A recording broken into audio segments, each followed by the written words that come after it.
I stood at the entrance of the Seattle Real Estate Association gala, my Cartier watch, the last remnant of my former life, gleaming under the crystal chandeliers while a portfolio of carefully orchestrated plans sat heavy in my designer briefcase. The same briefcase that had once carried divorce papers now held the blueprint of my revenge, documents proving my ability to buy every single property my ex-husband had ever dreamed of owning. Before we jump back in, tell us where you're tuning in from, and if this story touches you, make sure you're subscribed, because tomorrow I've saved something extra special for you. The irony wasn't lost on me as I remembered how Daniel had left me with nothing but debt and broken promises just 15 months ago. The opulent ballroom of the Fairmont Olympic Hotel buzzed with the quiet murmur of Seattle's elite real estate investors, their wealthy whispers echoing off marble columns and floor-to-ceiling windows that offered panoramic views of the city, skyline.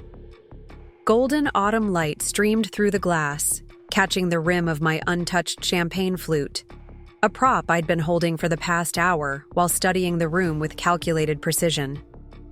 I adjusted the sleeve of my black Burberry blazer, a recent investment in my new persona, and felt the weight of dozens of curious glances.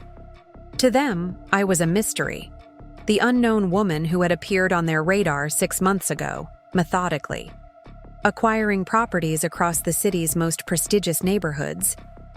But to the man who had just walked through the door, I was supposed to be nothing more than a distant memory, a cautionary tale of financial ruin.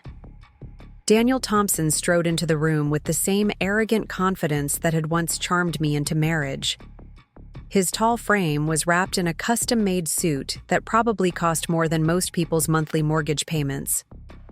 The silver his temples had grown more pronounced since I'd last seen him, adding to the distinguished air he cultivated so carefully. Behind him trailed his new girlfriend, Olivia, her red stilettos clicking against the marble floor like a metronome counting down to their impending downfall. The familiar ache in my chest had long since been replaced by cold, calculated resolve. I watched as they worked the room, Daniel's practiced smile never quite reaching his eyes as he greeted the city's real estate moguls, the same people who had once shunned me when the news of my bankruptcy had made the rounds in their circles. How quickly they had believed his carefully crafted story of my financial incompetence, never questioning how a successful investment manager could have been blindsided by her husband's elaborate scheme. I took a deliberate sip of champagne, allowing myself to savor the moment. The auction catalog in front of me listed 3 prime properties in Bellevue, all historically significant estates that Daniel had openly coveted for years. Properties that, until recently, had been far beyond his reach. But his latest venture had finally put him in a position to bid on them, or so he thought. The room continued to fill with potential buyers, their voices creating a symphony of power and privilege that I had once been part of. I recognized many faces: Andrew Cooper, the tech entrepreneur who had backed out of deals with Daniel twice; Jessica Taylor, the real estate developer who had been my closest friend until the scandal broke; and James Bennett, the investment banker, who had replaced me at the firm after Daniel's manipulations had destroyed my reputation. My fingers traced the edge of my phone where an email from my private investigator waited to be read. 6 months of meticulous planning had led to this moment. Every property acquisition, every strategic investment, every carefully planted rumor in the real estate circles had been orchestrated for today. The same methodical attention to detail that had once made me one of the city's top investment managers had been repurposed for something far more personal. A waiter passed by offering fresh glasses of champagne. I declined with a subtle shake of my head, remembering the last time I had attended an event in this very room. It had been my final public appearance before everything crumbled. The night, Daniel had introduced Olivia as his colleague, while our marriage was still intact. The night before, I discovered the elaborate web of financial deception he had woven, using my credentials, my reputation, and my trust. The memory no longer stung. Instead, it fueled the fire of satisfaction burning in my chest as I thought about the documents in my briefcase. papers proving my ownership of shell companies that had been systematically acquiring every property Daniel had shown interest in over the past year. Properties that would be revealed as part of the same holding company by the end of today's auction. The subtle shift in the room's energy signaled the approaching start of the auction. Daniel guided Olivia to a prime seat in the front row, his hand resting possessively on the small of her back, the same protective gesture he had once used with me. I watched as he leaned down to whisper something in her ear, probably promising her one of the Bellevue estates as their future home, the same promise he had once made to me about other properties before he orchestrated my financial ruin and left me to face the creditors alone. I moved to my assigned seat, deliberately chosen to be in Daniel's line of sight, but just far enough away to maintain the illusion of coincidence. The auctioneer approached the podium, his presence commanding immediate attention as the room settled into anticipatory silence. I felt the weight of my past 15 months of careful planning converge into this single moment. The thick auction paddle felt solid in my hand, number 49, a deliberate choice because it was the number of properties Daniel had attempted to acquire before I began systematically outbidding him through my network of shell companies. Soon he would realize that every failed acquisition, every lost bid, every thwarted purchase had been orchestrated by the woman he had underestimated, the woman he had left bankrupt and alone, never suspecting she would rise from the ashes of his betrayal to become his most formidable opponent in the cutthroat world of luxury real estate. The auctioneer cleared his throat, and the last murmurs of conversation died away. I allowed myself a small smile as I opened my portfolio, ready for the performance of a lifetime. After today, Daniel Thompson would learn that some debts can't be cleared through bankruptcy, and revenge, like prime real estate, is all about location, location, location. The familiar dance of power and privilege unfolded before me as I observed Daniel working the room with practiced ease.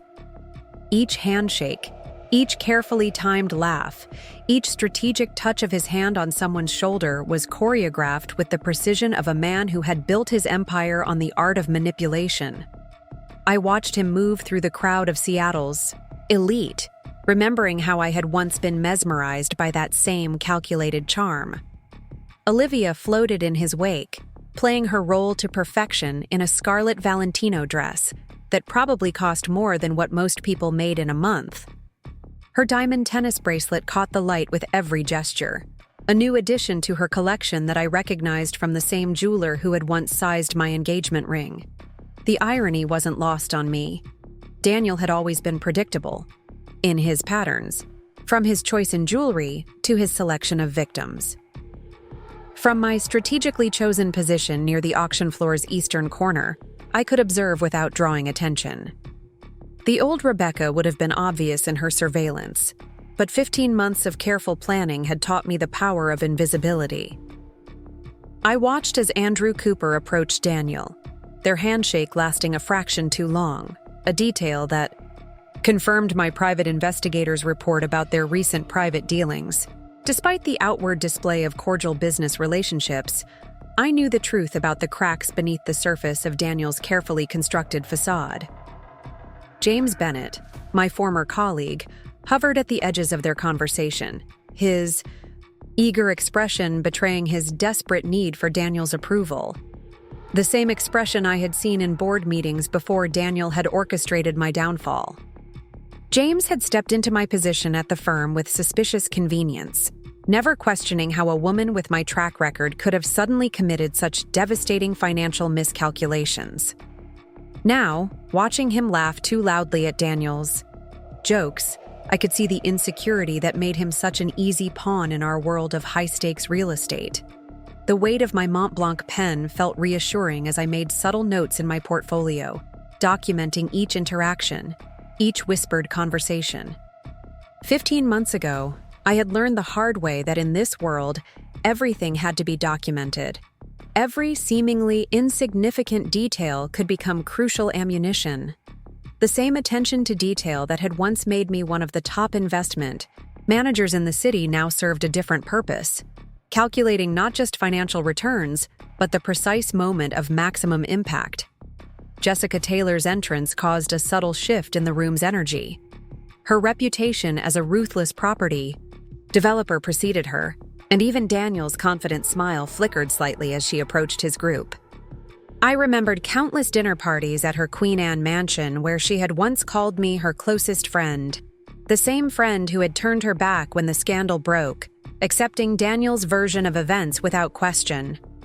Now, watching her air kiss Olivia's cheeks, I could see the calculation behind her warmth. Jessica had always been skilled at aligning herself with power.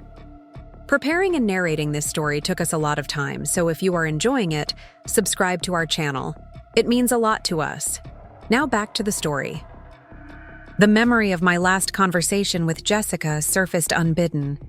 It had been 3 days after the news of my supposed financial misconduct had broken. "I'm sorry," she had said, her voice carrying the practiced sympathy of someone delivering a well-rehearsed line. "But I have to protect my reputation in this market." The same reputation she had built partly through the deals I had helped her secure during our friendship. The betrayal had stung then, but now it served as another reminder of why every step of my plan had to be flawless. A young server approached my corner, offering fresh champagne. I declined with a subtle gesture, noting how his eyes lingered curiously on my face. No doubt he had been working here long enough to recognize the regular players in our world of luxury real estate, trying to place where he had seen me before. But the woman he was trying to remember, the one who had once commanded attention at these events, no longer existed. In her place sat someone far more dangerous, a woman who had learned to turn invisibility into power. Daniel's voice carried across the room as he launched into one of his favorite stories, the one about his first major property acquisition in Capitol Hill. I had heard it countless times during our marriage, watching him embellish different details depending on his audience. Now I caught the subtle inconsistencies in his telling, the carefully crafted lies designed to position him as the brilliant strategist who had seen potential where others saw risk. The truth, which only I knew, was far less flattering. That deal, like so many others, had been secured through carefully concealed manipulation and financial sleight of hand. Olivia laughed at all the right moments, her hand resting possessively on Daniel's arm. She wore the same expression I had once worn, a mix of adoration and pride that I now recognized as the look of someone who hadn't yet realized they were just another piece in his elaborate game. I wondered if she knew about the irregularities in his recent property acquisitions, or if, like me, she would only discover the truth when it was too late. The room had grown more crowded as the auction start time approached, the air thick with the scent of expensive perfumes and barely concealed ambition. I observed as more familiar faces arrived. Robert Johnson, the bank manager who had signed off on the documents that had sealed my financial ruin. Michael Reynolds, the lawyer who had handled our divorce, and Emma Wilson, my former assistant who had maintained contact with me in secret, becoming an invaluable ally in my plan for redemption. Each of them had played their part in my downfall, whether knowingly or as unwitting pawns in Daniel's scheme. Now, watching them cluster in their usual social groups, I could see the invisible lines of power and influence that connected them all. The same connections I had spent the last 15 months mapping and manipulating, positioning myself through shell companies and proxy buyers to disrupt their carefully maintained order. A subtle vibration from my phone drew my attention. A message from my private investigator confirmed that everything was in place for the next phase of our plan. I allowed myself a moment to appreciate the symmetry of it all, how the same attention to detail that Daniel had used to orchestrate my bankruptcy would now be the instrument of his undoing. Every property he had lost to mysterious buyers over the past year, every deal that had inexplicably fallen through, had been carefully orchestrated to lead to this moment. The auctioneer's assistant began distributing the final registration, papers, her heels clicking efficiently across the marble floor. I watched as Daniel received his documents, his confidence evident in the casual way he glanced over the details of the properties he thought would soon be his. The same confidence that had blinded him to the subtle signs of my re-emergence in the market, preventing him from connecting the dots between his recent string of failed acquisitions and the woman he had underestimated. As the room settled into pre-auction anticipation, I felt the weight of my portfolio, filled with evidence of shell companies, proxy buyers, and carefully timed acquisitions, press against my leg. Every document inside represented a strand in the web I had woven around Daniel's empire, each piece positioned to trigger a cascade of revelations that would expose not just his past manipulations, but the fundamental weakness in his carefully constructed world. His inability to imagine that the woman he had destroyed could rise again, smarter and more dangerous than before. The auction began with the subtle tap of the auctioneer's gavel, its sound rippling through the Fairmont Olympic ballroom like a pebble disturbing still water. I felt my pulse quicken as Jeffrey Hammond, the renowned auctioneer known for handling Seattle's most prestigious property sales, cleared his throat and adjusted his wire-rimmed glasses. The moment I had orchestrated for 15 months was finally beginning to unfold. Ladies and gentlemen, Hammond's cultured voice carried across the hushed room, welcome to today's exclusive real estate auction. We begin with lot number 1, 2847 Bellevue Avenue East, a historic Bellevue mansion featuring 7 bedrooms, 9 bathrooms, and unobstructed views of Lake Washington. His words were accompanied by stunning photographs appearing on the massive screens behind him, showcasing the property that I knew Daniel coveted most. I watched as Daniel leaned forward in his seat, his body language betraying his intense interest, despite his carefully maintained expression of casual indifference. Olivia's hand rested on his arm, her red lacquered nails digging slightly into his sleeve, a gesture of either support or possession.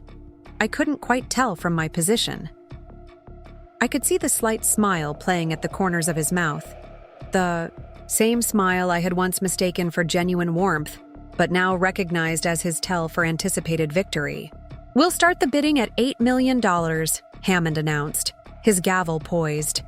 Do I hear $8 million? Daniel's paddle rose immediately, a confident gesture that drew knowing looks from those around him. His declaration of intent was met with murmurs of appreciation from the crowd. After all, this was exactly the type of bold move they expected from him. What they didn't know was that every aspect of this moment had been carefully choreographed down to the exact property that would open the auction. $8 million from Mr. Thompson, Hammond acknowledged.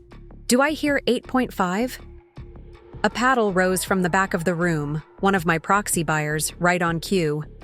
$8.5 million from number 63. I watched as Daniel's jaw tightened almost imperceptibly. This was the first deviation from his carefully laid plans, but certainly not the last. His paddle rose again without hesitation. $9 million. The next few minutes unfolded exactly as I had anticipated. The price climbed steadily as my proxy buyers executed their carefully orchestrated dance, pushing the bidding higher with each raise. Daniel's initially confident posture began to show subtle signs of strain. His shoulder muscles tensed beneath his bespoke suit, and the hand holding his paddle tightened until his knuckles whitened. At $14 million, well above the property's expected selling price, Daniel shot a questioning look at James Bennett, who gave him a slight nod. I knew from my intelligence that $14 million was precisely at the limit of what Daniel's latest financing could support. He had arranged the loans carefully, leveraging his existing properties and his firm's resources to ensure he could secure this mansion. What he didn't know was that I had already acquired controlling interests in 2 of the banks providing his financing. $15 million, called out another of my proxy buyers, causing a ripple of surprised whispers to spread through the crowd. The bid was astronomical even by Bellevue standards. Daniel's pause was notable this time. I could see the calculations running behind his eyes as he weighed his options. His reputation demanded he continue bidding, but his financial constraints were beginning to bind. Olivia whispered something in his ear, her expression urgent.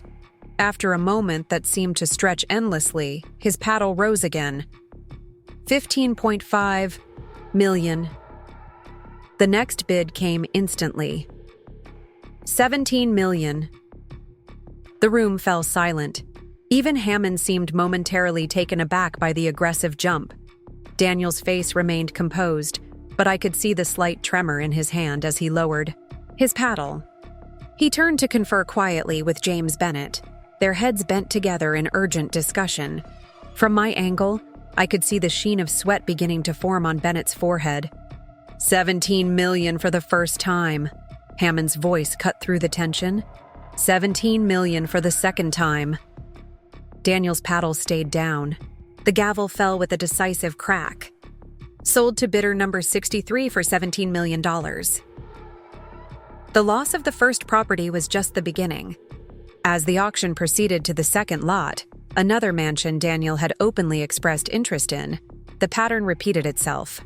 My proxy buyers emerged at crucial moments, pushing the prices beyond his carefully arranged financing limits. With each lost bid, I watched the subtle shifts in his demeanor, the increasingly frequent loosening of his tie, the way his fingers drummed anxiously against his thigh, the growing tension in his jaw.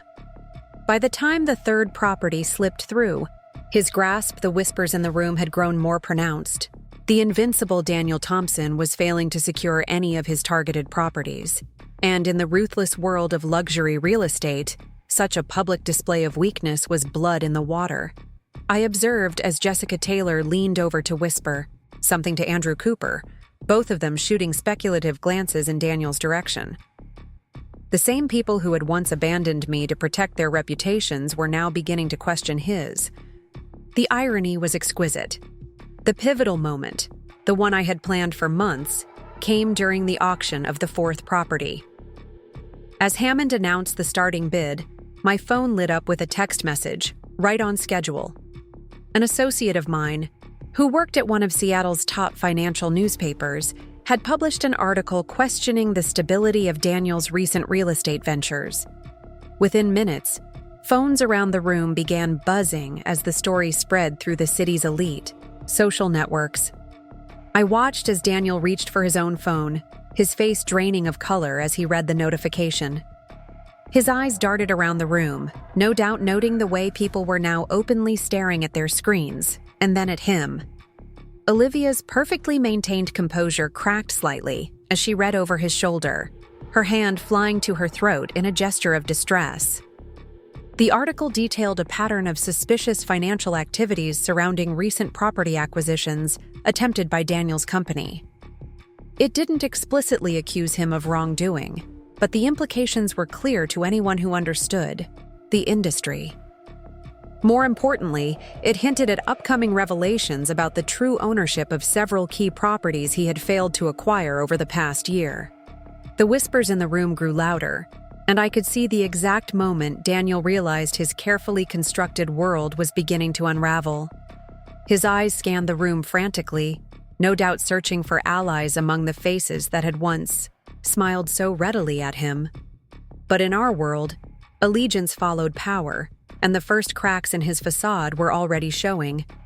James Bennett had begun to edge away from Daniel's side, his survival instincts apparently overriding his loyalty. Jessica Taylor was already engaged in intense conversation with her lawyer, no doubt trying to distance herself from any potential fallout. The same people who had once turned their backs on me were now beginning to turn away from him.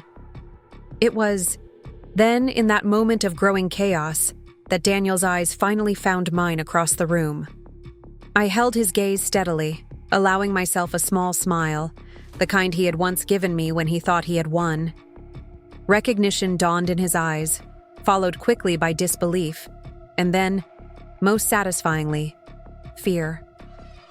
After 15 months of careful planning, watching him finally understand that his downfall had been orchestrated by the woman he had underestimated was better than any revenge I could have imagined. The auctioneer's voice continued in the background, but the room's attention had shifted. The carefully maintained veneer of civilized business had cracked, revealing the brutal reality of power and consequence that lay beneath.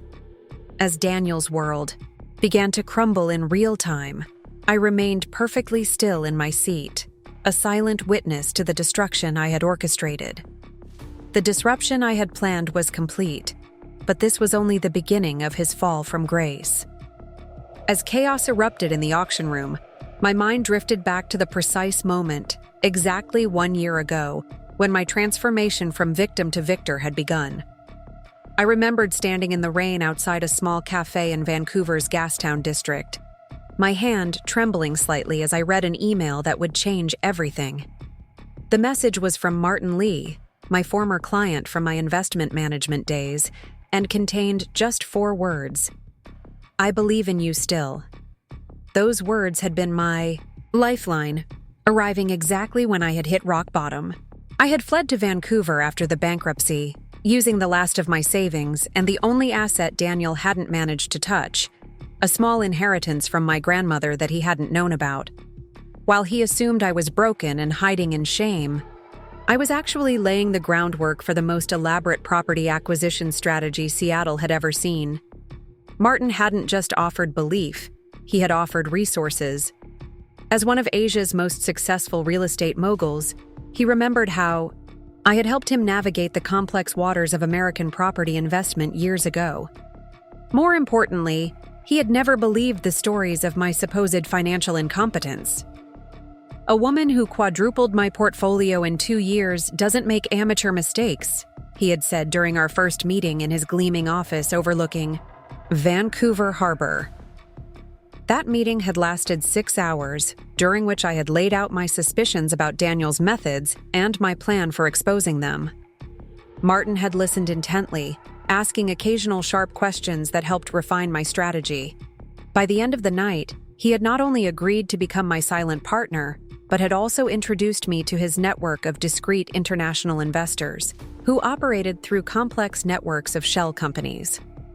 The next 3 months had been intense, spent between Vancouver, Portland, and San Francisco, building a web of financial entities so intricate that even the best forensic accountants would struggle to connect them to me. Each company was legitimate, each transaction meticulously documented, but the ownership structures were deliberately obscured through multiple layers of international corporations.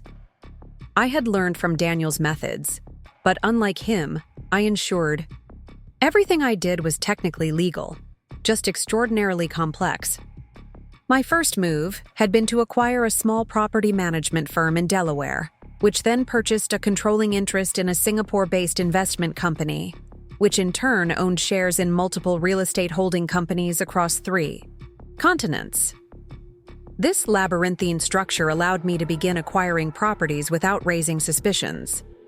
Each purchase was made through a different subsidiary, each transaction handled by different law firms, each deal structured uniquely, to avoid revealing any patterns.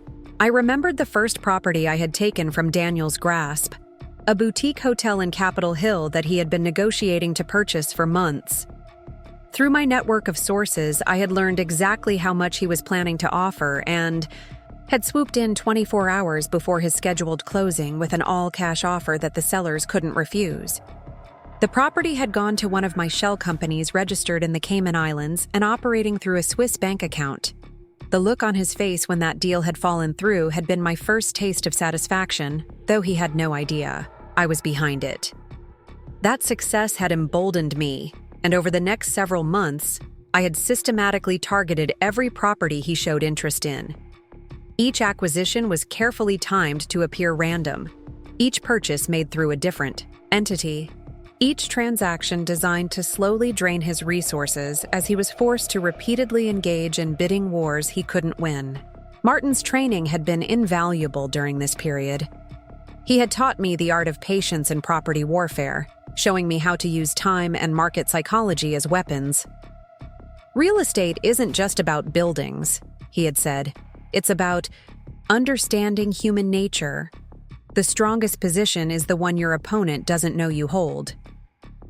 Following his advice, I had hired a team of private investigators to track Daniel's every move in the real estate market.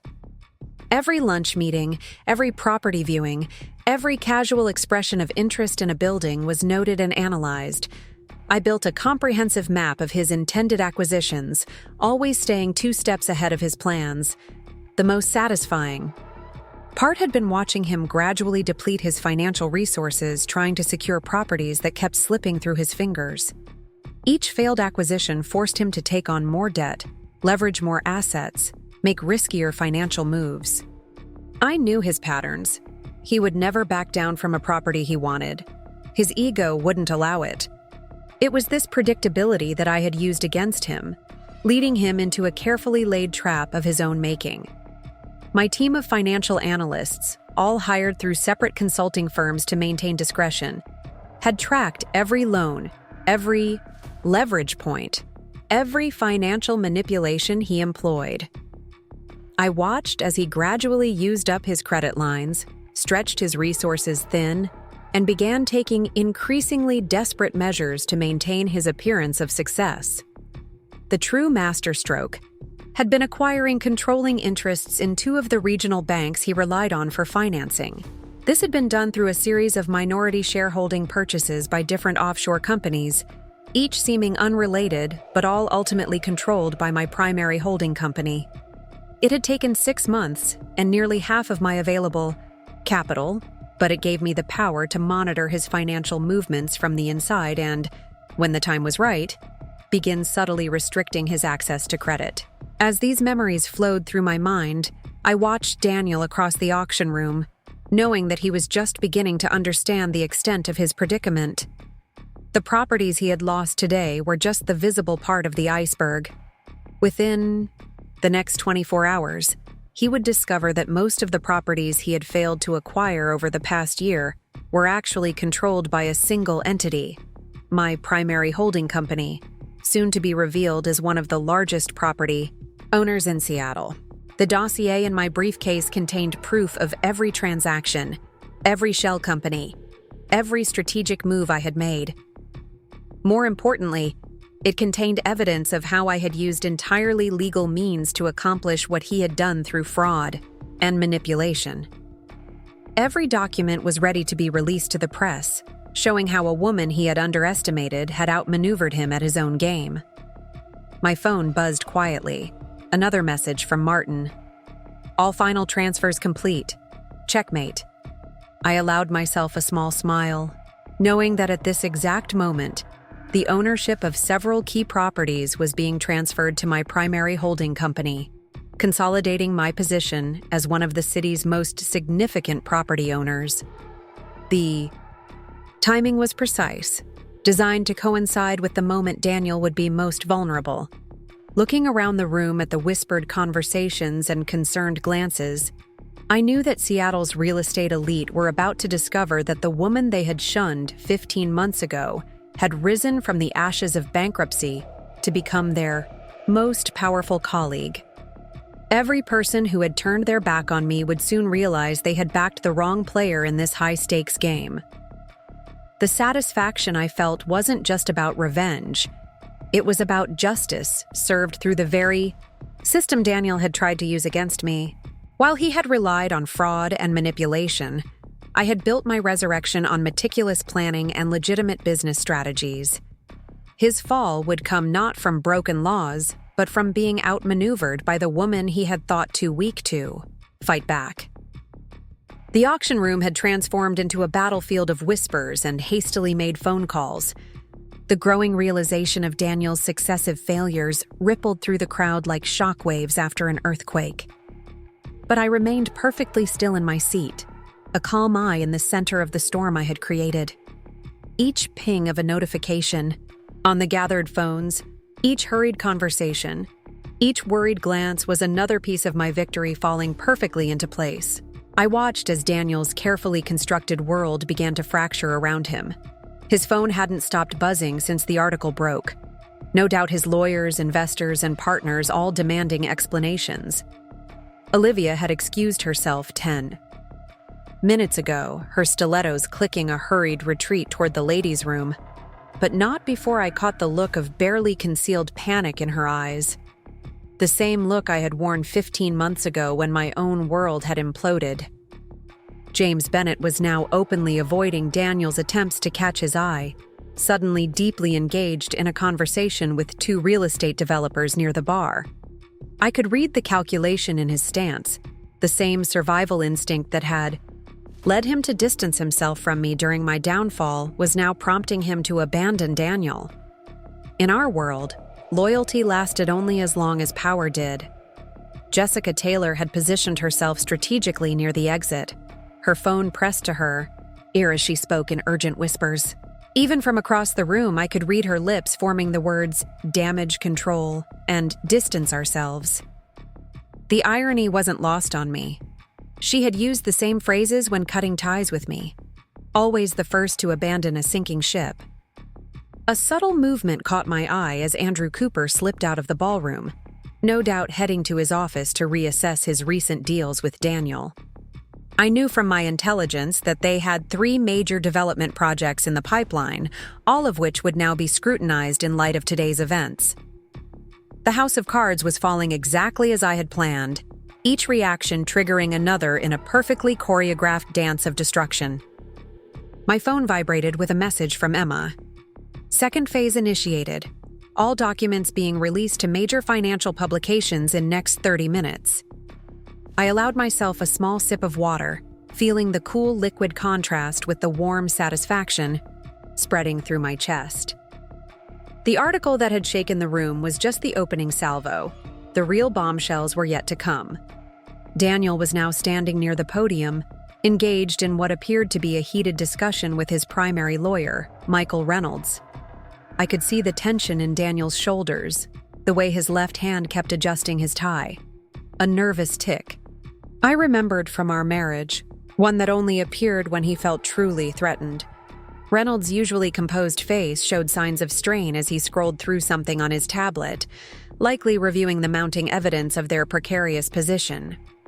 The auctioneer had called for a brief intermission, a standard practice, between major lot offerings, but the timing couldn't have been more perfect for my purposes. It gave the news time to spread, allowed the whispers to grow louder, and most importantly, gave everyone in the room time to process the implications of what they were witnessing. I felt a presence beside me and turned to find Isabella Torres, the hotel magnate, sliding gracefully into the empty seat next to mine. Her expression was carefully neutral, but I could see the keen interest in her dark eyes. "Quite an interesting morning," she murmured, her accent adding a musical quality to the understatement. I merely nodded, maintaining my composure. Isabella had been one of the few who had privately expressed doubts about Daniel's version of my downfall, though she had remained publicly neutral. "One might wonder," she continued softly, "if there is more to this story than meets the eye." Her gaze was penetrating, and I knew she was putting the pieces together faster than most. Isabella hadn't built her international hotel empire by being slow to recognize shifts in power. I met her gaze steadily, allowing a hint of a smile to play at the corners of my mouth.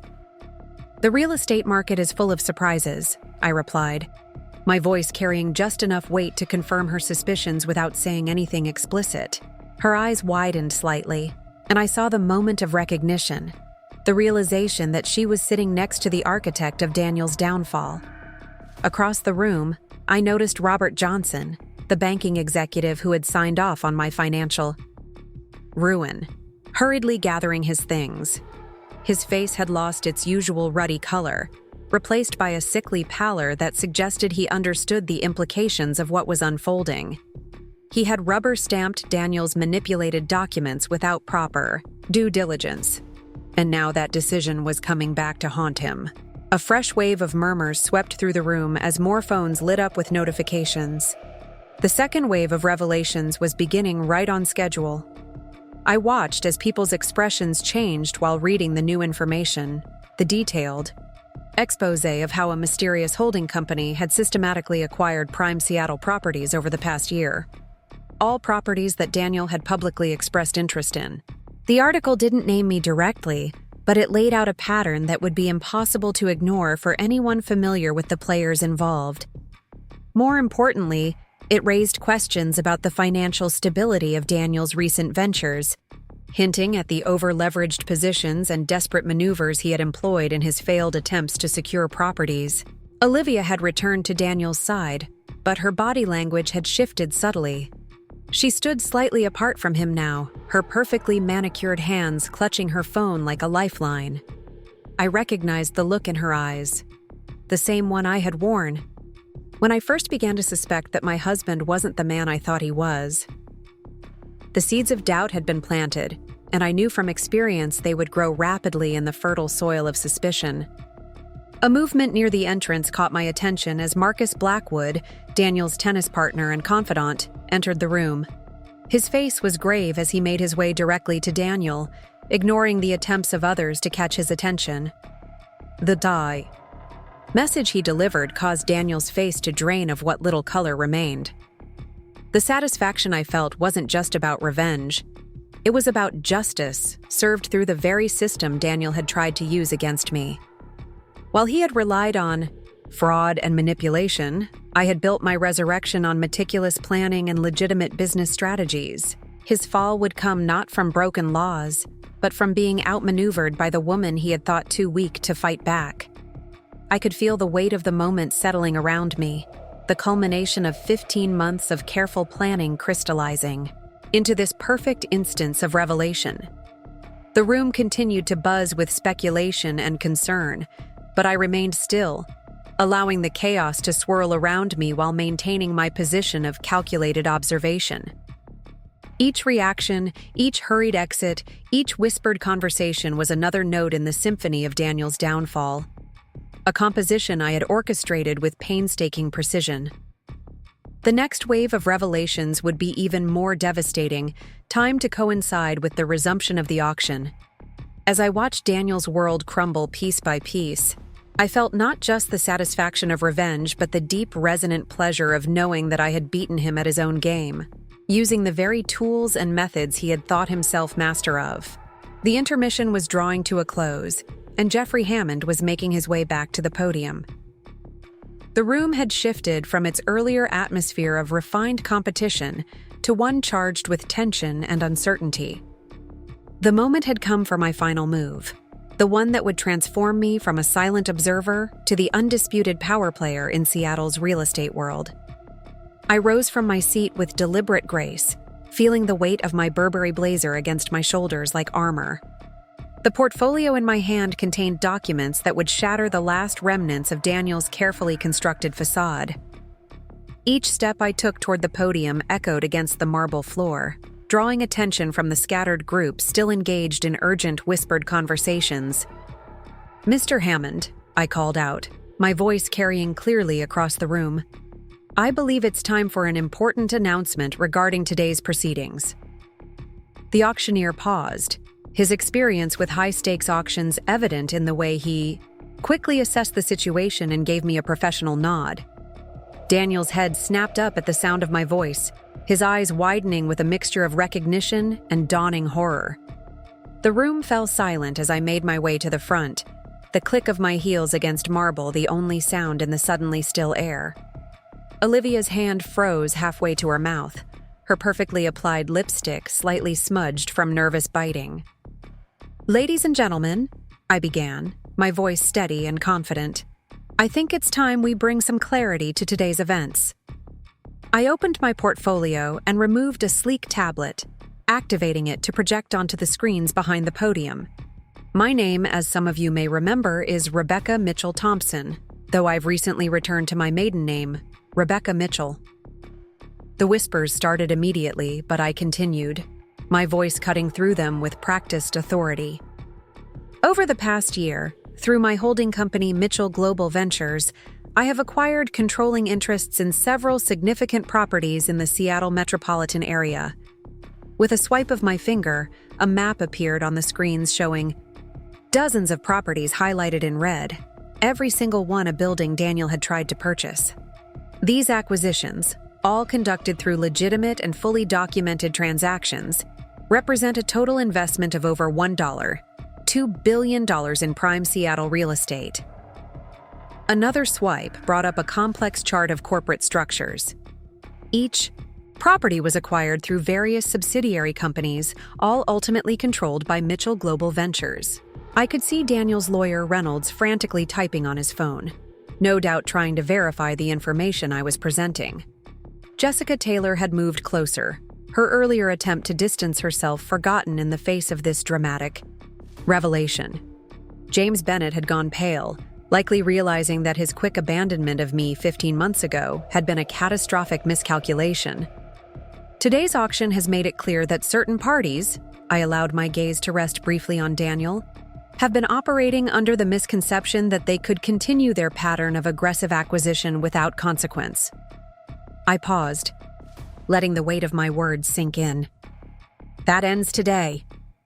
With another tap on my tablet, new information filled the screens.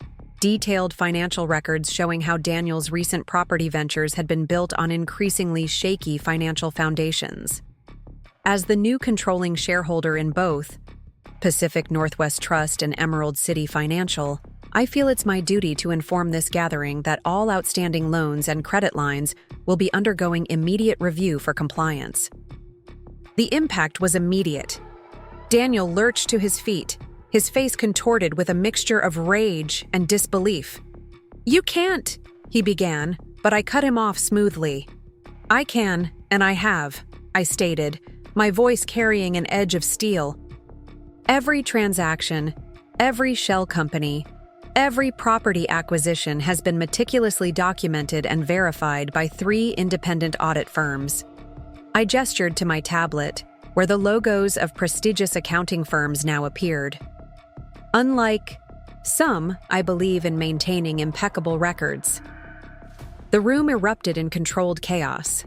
Phones were frantically accessed, whispered conversations grew more urgent, and I could see various power players in the room rapidly reassessing their allegiances. Olivia had physically distanced herself from Daniel. Her earlier show of unity completely evaporated. Furthermore, I continued, my voice cutting through the chaos, I'm announcing the formation of the Mitchell Real Estate Trust, which will be acquiring additional properties throughout the Seattle area. I allowed myself a small smile. We're particularly interested in properties that have been, let's say, mismanaged by their current ownership. The implication was clear to everyone in the room. I was not just revealing my power, I was declaring war on Daniel's entire real estate empire. The screens behind me now showed a series of properties currently owned by his company, each one flagged with potential irregularities in their financing. For those interested in discussing potential partnerships or property transitions, I added, pulling a business card from my portfolio and holding it up, my office will be accepting meetings starting tomorrow morning. I suspect some of you may find it beneficial to secure appointments sooner rather than later. The reaction was immediate. Several people reached for their phones, no doubt instructing their assistants to book appointments. Isabella Torres caught my eye from across the room and gave me a subtle nod of approval. She recognized a power play when she saw one. "Mr. Hammond," I turned to the auctioneer, who had been watching the proceedings with professional composure. "I believe we can now resume the auction, though I suspect some bidders may wish to reassess their positions given this new information." As I stepped away from the podium, I felt the shift in the room's energy. The whispers had taken on a different tone, no longer shocked or scandalized, but calculating and eager. In our world, power was everything, and I had just demonstrated that I now held more of it than anyone else in the room. I walked back to my seat, my path now cleared by people eager to make eye contact and offer subtle nods of acknowledgement. The same people who had shunned me 15 months ago were now desperately trying to position themselves as potential allies. Daniel remained standing, his face a mask of barely contained fury and desperation. His eyes followed me across the room, and I could see him struggling to process how completely I had outmaneuvered him. The man who had once dismissed me as financially naive was now watching his empire crumble under the weight of my strategic brilliance. As I settled back into my seat, I felt the satisfying weight of the moment. This wasn't just revenge. It was a complete reversal of power, executed with the same precision and attention to detail that had once made me one of the city's top investment managers. I had not just reclaimed my position, I had transcended it, becoming something far more powerful than Daniel had ever imagined I could be. The auction room had transformed into a theater of shifting allegiances, with every glance, movement, and whispered conversation carrying the weight of calculated repositioning. As I sat in my carefully chosen seat, I watched the aftermath of my announcement ripple through Seattle's real estate elite, like waves on a disturbed pond, each circle of impact more revealing than the last. Daniel remained rooted to his spot, his usual commanding presence diminished by the shock of my revelation. His phone buzzed incessantly, no doubt calls from partners, investors, and creditors, all demanding immediate explanations. I observed as he checked the screen, his face growing increasingly ashen with each notification. The man who had once wielded his phone like a scepter, destroying careers and fortunes with a single call, now stared at it as if it were a live grenade. Olivia's transformation was perhaps the most telling. The woman who had smugly taken my place, both in Daniel's life and in our social circles, now stood slightly apart from him, her body language screaming disconnection. She was already crafting her exit strategy. I could see it in the way she clutched her designer handbag, in how her eyes darted between the room's power players, assessing potential lifelines. The irony wasn't lost on me. She was already planning her escape from the same trap that had once ensnared me. James Bennett's reaction particularly caught my attention. My former colleague had positioned himself strategically near the bar, his tie slightly loosened, a telling detail for a man who prided himself on impeccable presentation. He was speaking rapidly into his phone, his free hand gesturing in the agitated manner I remembered from our days closing difficult deals. Through my network of sources, I knew exactly who he was calling. His contact at Goldman Sachs, desperately trying to salvage his reputation before the fallout destroyed his carefully cultivated career prospects. Jessica Taylor proved true to her nature, demonstrating why she had survived multiple market crashes and industry upheavals. Within minutes of my announcement, she had orchestrated a subtle but clear separation from Daniel's inner circle, positioning herself closer to my side of the room. Her networking skills were legendary, and I watched with quiet amusement as she worked the crowd, her whispered conversations no doubt rewriting history to minimize her previous alliance with Daniel. The transformation of Andrew Cooper was equally fascinating. The tech billionaire who had backed several of Daniel's recent ventures now stood near the emergency exit, his usual confident demeanor replaced by barely concealed panic. His fingers flew over his phone's keyboard, likely instructing his team of lawyers to find any possible way to disentangle his investments from Daniel's crumbling empire. I knew from my research that their partnerships went deep, each questionable, deal now a potential liability. Isabella Torres, ever the shrewd businesswoman, had already begun making her move. She caught my eye across the room and raised her glass in a subtle salute, her expression conveying both congratulations and an offer of future alliance. Of all the people in the room, she alone had maintained her composure, recognizing my revelation, not as a catastrophe but as an opportunity for strategic realignment. The auction staff huddled near the podium, uncertainty clear in their body language. Jeffrey Hammond, despite his years of experience handling high-stakes auctions, seemed unsure whether to proceed with the remaining lots. The upcoming properties now carried different implications, each one a potential piece in the larger game of power and influence that I had just redefined. Robert Johnson, the banking executive, had turned an interesting shade of gray. His position at Pacific Northwest Trust would be among the first casualties of my takeover. The due diligence reports I had ordered were already being processed, each one designed to expose the corners he had cut and the oversights he had committed in service to Daniel's schemes. His career, built on quiet compliance with powerful men's demands, was about to become a cautionary tale in regulatory circles. Marcus Blackwood, Daniel's longtime confidant, demonstrated remarkable survival instincts. He had already edged away from his former friend and was engaged in what appeared to be an intense conversation with his lawyer. The tennis games and private club meetings that had cemented their friendship now seemed like relics of a bygone era, replaced by the harsh reality of potential legal exposure. The younger real estate developers in the room, those who had once looked up to Daniel as a mentor and model of success, now huddled in small groups, their expressions a mixture of shock and calculation. They were witnessing not just the fall of a powerful man, but the reshaping of the very power structure they had hoped to climb. The lessons they took from this day would likely influence their careers for years to come. I noticed Michael Reynolds, Daniel's lawyer, methodically packing his briefcase, his movements precise and controlled despite the chaos around him. As one of Seattle's top real estate attorneys, he understood better than most the implications of what had just unfolded. The slight tremor in his hands as he sorted through his documents suggested he was already preparing for the inevitable legal battles ahead. Through the floor-to-ceiling windows, I could see several people who had slipped out to the hotel's courtyard, engaged in urgent phone calls, their gestures and expressions telling a story of damage control and rapid repositioning. News of my takeover would be rippling through Seattle's business community, causing tremors in boardrooms and executive suites across the city. Even the hotel staff had picked up on the shift in power dynamics. The servers who had been circulating, with drinks and canapes, now oriented their movements toward my section of the room, unconsciously acknowledging the new center of gravity in the space.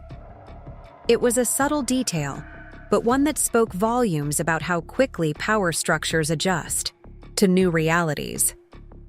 Olivia made a show of checking her watch, her movements deliberately casual but betraying an underlying urgency. I recognized the look in her eyes, the same one I had worn when I first began to understand the true nature of Daniel's character. She was calculating her options, weighing the costs of loyalty against the benefits of self-preservation. The diamond tennis bracelet on her wrist, so similar to the one Daniel had given me during our marriage, caught the light as she moved, a glittering reminder of how history repeats itself.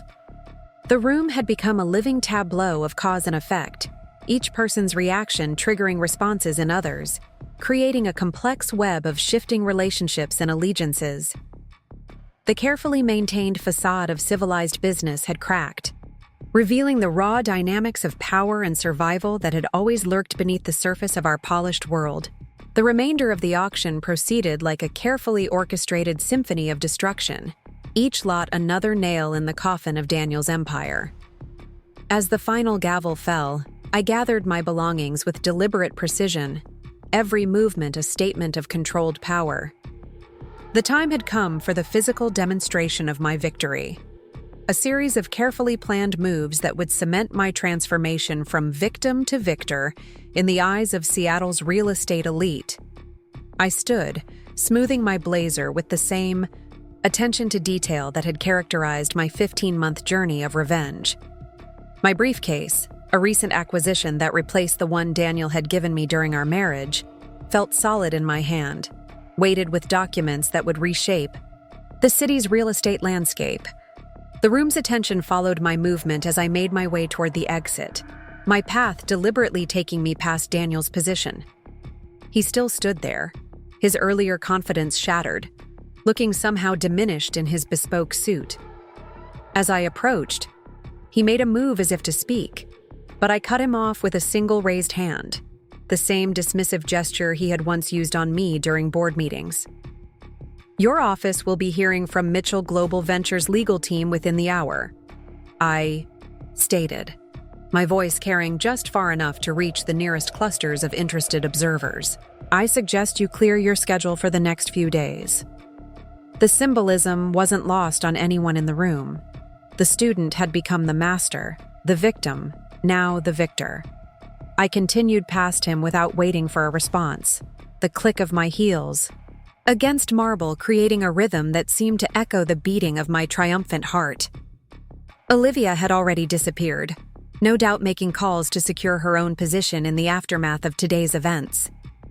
Outside the Fairmont Olympic, my driver held the door of a sleek black Maybach, a car chosen specifically because it was the model Daniel had always coveted but never quite managed to acquire. As I settled into the leather interior, I pulled out my phone and initiated the next phase of my plan. "Start the sequence," I instructed my chief of operations, knowing that across the city, teams of lawyers and executives were now moving to secure my victory. The car glided through Seattle's streets, passing buildings that now belonged to my empire. Each property we passed told a story of careful planning and strategic acquisition. We turned onto 4th Avenue, where the headquarters of Pacific Northwest Trust stood as a testament to my most ambitious move, the takeover of one of Daniel's primary lenders. The building's glass facade reflected the late afternoon sun, its windows witnessing the shift in power that was now sending shockwaves through the city's financial district. "Take me to the Emerald Tower," I instructed my driver. The luxury high-rise had been Daniel's pride and joy, the penthouse his symbol of success. But now, through a series of complex financial maneuvers, the building's management company was under my control. As we pulled up to the entrance, I saw the security team snap to attention. They had already been briefed about the change in ownership. The private elevator rode smoothly to the top floor, where Daniel's personal office occupied prime real estate with panoramic views of Elliott Bay. I stepped into the space that had once been his sanctuary, noting the expensive artwork and custom furniture that would soon be replaced. My team was already there, led by Emma Wilson, my newly appointed head of operations. "Everything is proceeding according to schedule," Emma reported, handing me a tablet displaying real-time updates of our takeover operations. "The banking review teams are in place, and we've already initiated audits of all suspicious transactions. Legal has filed the preliminary paperwork for the property transfers, and PR is managing the narrative with key media outlets." I moved to the floor-to-ceiling windows, taking in the view that Daniel had once used to intimidate visitors and business partners. The city spread out below, a maze of opportunities and power plays that I now controlled. My reflection in the glass showed a woman transformed.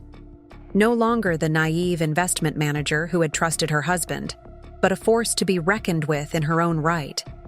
"Start the renovations immediately," I instructed, turning back to Emma. "I want every trace of the previous management erased by the end of the week. The new board will need appropriate accommodations for our first meeting." The symbolism of claiming his personal space, of transforming it into the headquarters of my own empire, was a message that would resonate throughout Seattle's business community. My phone buzzed with updates from various team members, law firms confirming the filing of multiple suits against Daniel's companies, banks initiating reviews of his accounts, and property management firms transferring control to my organizations. Each notification was another strand in the web I had woven, another step in the complete dismantling of his world. The sun was setting over Elliott Bay, painting the sky in shades of orange and pink that reflected off the surrounding buildings. I watched as lights began to flicker on across the city, each one a potential piece in my expanding empire. The weight of the moment settled around me. This was more than just revenge, it was a complete restructuring of power in Seattle's real estate world. Emma approached with another tablet, this one displaying live feeds from security cameras in the building's lobby. I watched as Daniel's personal items were being removed from his private elevator entrance, his dedicated parking space already reassigned, his security access revoked. The physical erasure of his presence was happening in real time. Each removal, a symbolic step in claiming this space as my own. "The contractors are ready to begin the renovations," Emma reported. "We've already selected new artwork, furniture, and design elements that align with Mitchell Global Ventures' aesthetic." The plans she pulled up showed a complete transformation of the space. Gone would be the dark woods and masculine energy that Daniel had favored, replaced by a modern, sophisticated design that reflected my vision for the future. I moved to his former desk, an oversized monstrosity of rare wood and brass fixtures, and ran my finger along its surface. "Have this donated to the Historical Society," I instructed, along with the rest of his furniture. "Everything here needs to be replaced." The symbolism of donating his prized possessions to a museum was not subtle. His era was now officially history. The elevator dinged, and my security team entered with the building's former head of operations. He looked nervous, his tie slightly askew as he carried a box containing master keys, security codes, and access cards. "Mrs. Thompson," he began, but I corrected him immediately. "Ms. Mitchell," I stated firmly. "And yes, I'll need everything. Transferred immediately. My team will handle the security protocols from here." The man nodded quickly, understanding that his position, like everything else in this building, was now under review. As the sun disappeared below the horizon, I stood in what was now my office, feeling the weight of my victory settle around me. The physical taking of this space, this symbol of power in Seattle's real estate world, was the clearest message I could send to everyone who had once doubted me. Each change, each renovation, each removal of Daniel's influence was another step in establishing my new reality. I picked up my phone one final time for the day, dialing a number I had long memorized but never used, Daniel's private line. It rang 3 times before going to voicemail. "The locks have been changed," I said simply before ending the call. In our world of property and power, some messages needed no elaboration. The week following my takeover unfolded like a masterfully choreographed performance, each day bringing new developments that further cemented my position as Seattle's most powerful real estate figure. I had moved my base of operations to the penthouse office in the Emerald Tower, now transformed into a command center from which I orchestrated the systematic dismantling of Daniel's remaining influence. The morning sun streamed through the floor-to-ceiling windows, casting long shadows across my new desk. A sleek, modern piece crafted from glass and steel that perfectly embodied the transparency I was bringing to an industry long plagued by backroom deals and hidden agendas. Before me lay the morning's reports, detailed analyses of property acquisitions, bank records, and market positions that painted a picture of my growing empire. Emma entered with her usual efficiency, tablet in hand and ready for our morning briefing. "The audit teams have completed their preliminary review of Pacific Northwest Trust's loan portfolio," she began, pulling up detailed spreadsheets. "They've identified 27 instances of questionable lending practices, all connected to Daniel's various ventures." The numbers told a story of systematic manipulation, one that would now serve as evidence in the multiple investigations being launched.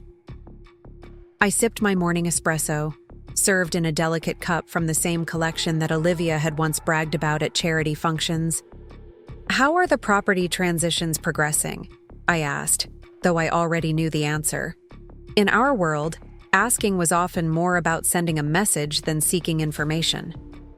"Smoothly," Emma replied. "We've completed the management change in 12 of the major properties.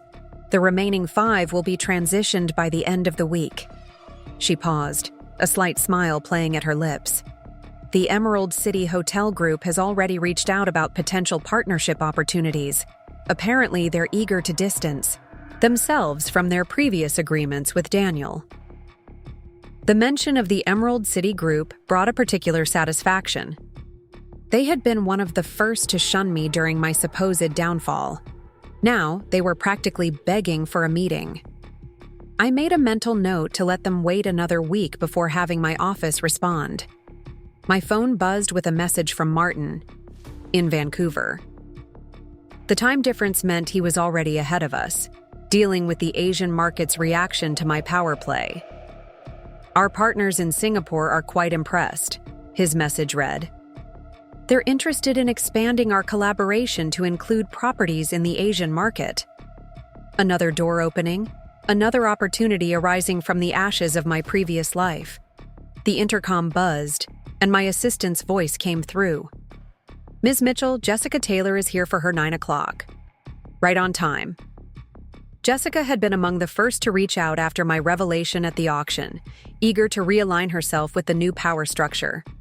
I took a moment to adjust my position, ensuring the morning light fell just right, creating the imposing silhouette I had carefully cultivated. "Send her in," I instructed, noting how different this felt from our previous interactions when she had been the one wielding power and influence. Jessica entered with her usual grace, but I could see the nervous energy beneath her polished exterior. Her Prada handbag, last season's model, I noted, clutched slightly too tightly, her smile a touch too eager. "Rebecca," she began, using my first name as if we were still the close friends we'd once been. "Thank you for seeing me." I gestured to the chair across from my desk, its slightly lower height another subtle reminder of our new dynamic. "I assume you're here to discuss the Mercer Island development project," I stated rather than asked. The project had been one of her prime investments, one that Daniel had helped finance through now questionable means. "Yes, well," she shifted slightly in her seat. "I was hoping we could discuss a potential restructuring of the ownership arrangement. Given the recent changes," she trailed off, letting the implications hang in the air. I opened a folder on my tablet, displaying detailed analysis of the project's financing. "Our audit shows some interesting patterns in the initial funding," I noted, watching her composure flicker slightly. "Perhaps we should start there." The meeting continued for exactly 30 minutes, during which I laid out my terms for allowing her to maintain a stake in the project. Each condition was a carefully crafted reminder of our new positions. Her role would be minimal, her profits capped, and her decisions subject to my approval. The woman who had once dismissed me from her social circle was now practically grateful for the chance to be a minor player in my world. As Jessica left, visibly relieved to have salvaged something from the wreckage of her alliance with Daniel, Emma returned with updates from our legal team. "The regulatory agencies have officially launched their investigation into Daniel's banking practices," she reported. "They're particularly interested in the documentation we provided regarding the Medina property deals." I moved to the window, looking out over the city that was rapidly becoming my domain. Below, construction crews were already at work on one of my newest acquisitions, a prime piece of real estate that Daniel had tried to secure for years. The sound of their machinery drifted up, a symphony of progress and change. "What's the status of the Queen Anne conversion project?" I asked, though the detailed reports were already in my morning briefing. The project, converting a historic mansion into luxury condominiums, had been Daniel's dream for years.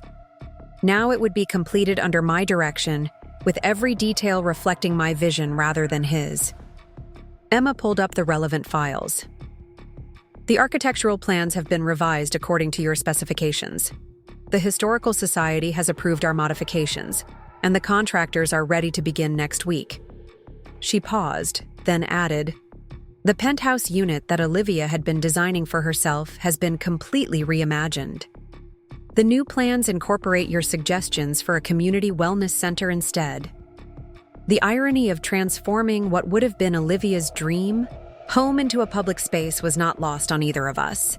In our world, such gestures carried weight far beyond their practical implications. My phone buzzed again, this time with news from our banking division.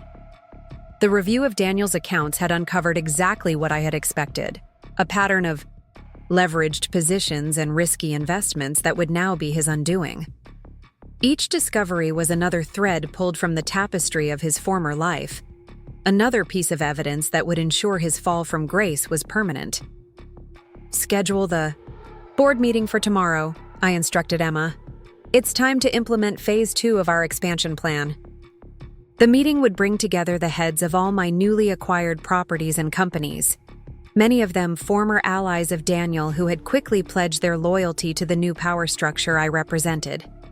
As the day progressed, I received Regular updates from various teams, property management transitions proceeding smoothly, banking reviews uncovering more evidence of questionable practices, legal preparations advancing for multiple civil suits.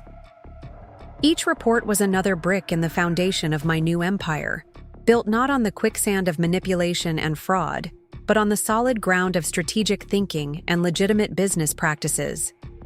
1 month after the auction that had changed everything.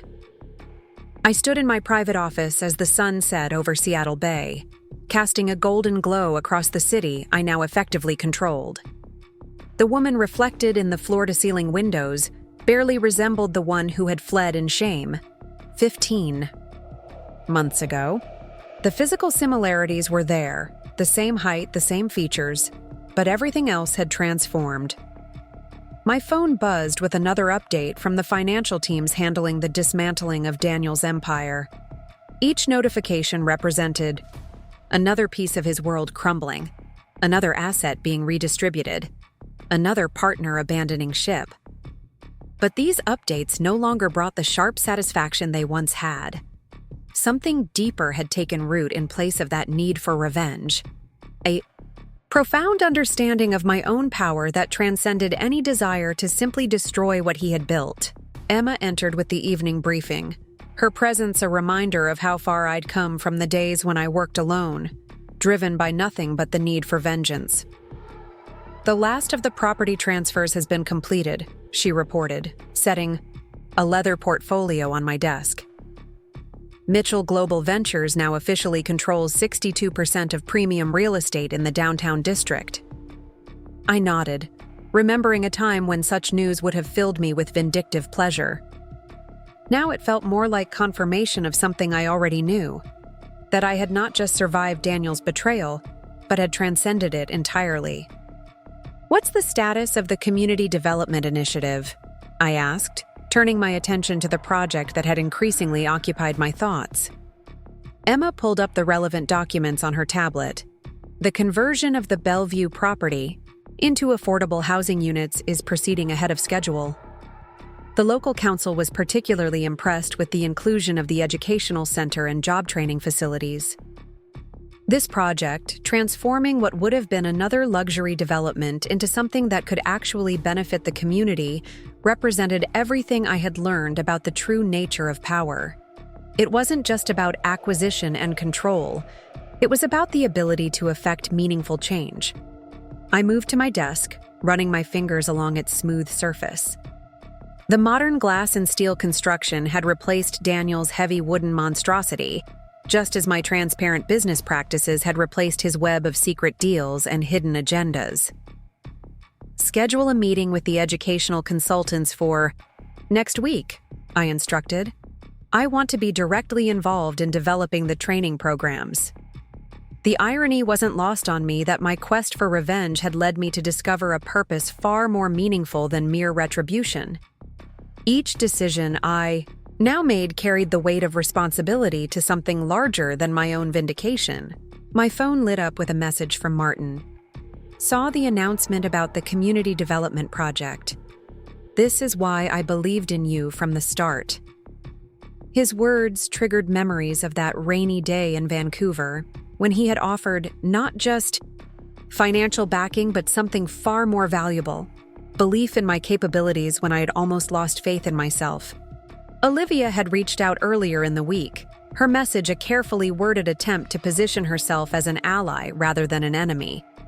I had let the message sit unanswered, not out of spite, but because I recognized that she, like so many others, was still playing the old game of power and influence that I had moved beyond. The evening light painted shadows across the office as I reviewed the plans for my next major initiative. A comprehensive overhaul of how luxury real estate developments could incorporate community benefits without sacrificing profitability.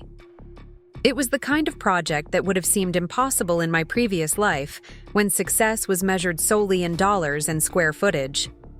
"There's one more thing," Emma said, pulling up a final document. "Daniel's lawyer reached out about a potential settlement." She paused, gauging my reaction.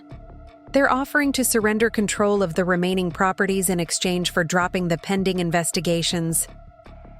I felt a smile touch my lips, not of triumph, but of understanding. Send them our standard response about regulatory compliance and legal obligations, I replied. The woman I had been 15 months ago would have savored this moment of complete victory. Now I recognized it as simply another business decision, one that would be made based on what served the greater good, rather than personal satisfaction. Rising from my desk, I moved back to the windows, watching as lights began to twinkle on across the city, each one representing a story, a life, a potential for change. My reflection showed more than just a successful businesswoman.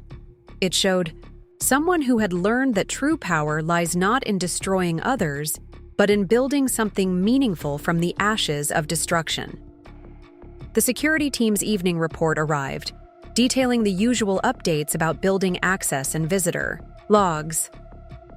Buried in the middle was a note that Daniel had been seen leaving his last remaining office in the city, carrying boxes to his car. A year ago, this image would have filled me with vindictive joy. Now it barely registered as relevant to my path forward. Emma cleared her throat softly. The Educational Foundation Board is waiting for your final approval on the scholarship. Program parameters. This initiative, using profits from my real estate empire to fund education for underprivileged students, represented everything I had learned about the true meaning of success. I picked up the proposal, noting how my hands no longer shook with suppressed emotion when handling documents that would impact Daniel's world. Instead, they moved with the steady purpose of someone who understood that every decision carried weight beyond personal victory or defeat.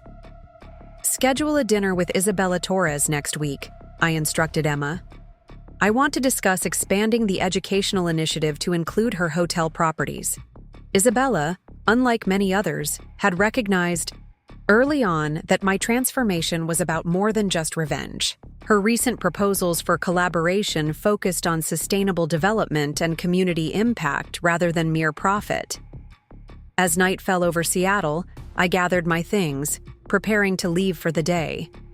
The office, once a symbol of my triumph, over Daniel, had become something else entirely. A place where real change could be initiated, where power could be wielded not for personal gain, but for meaningful impact.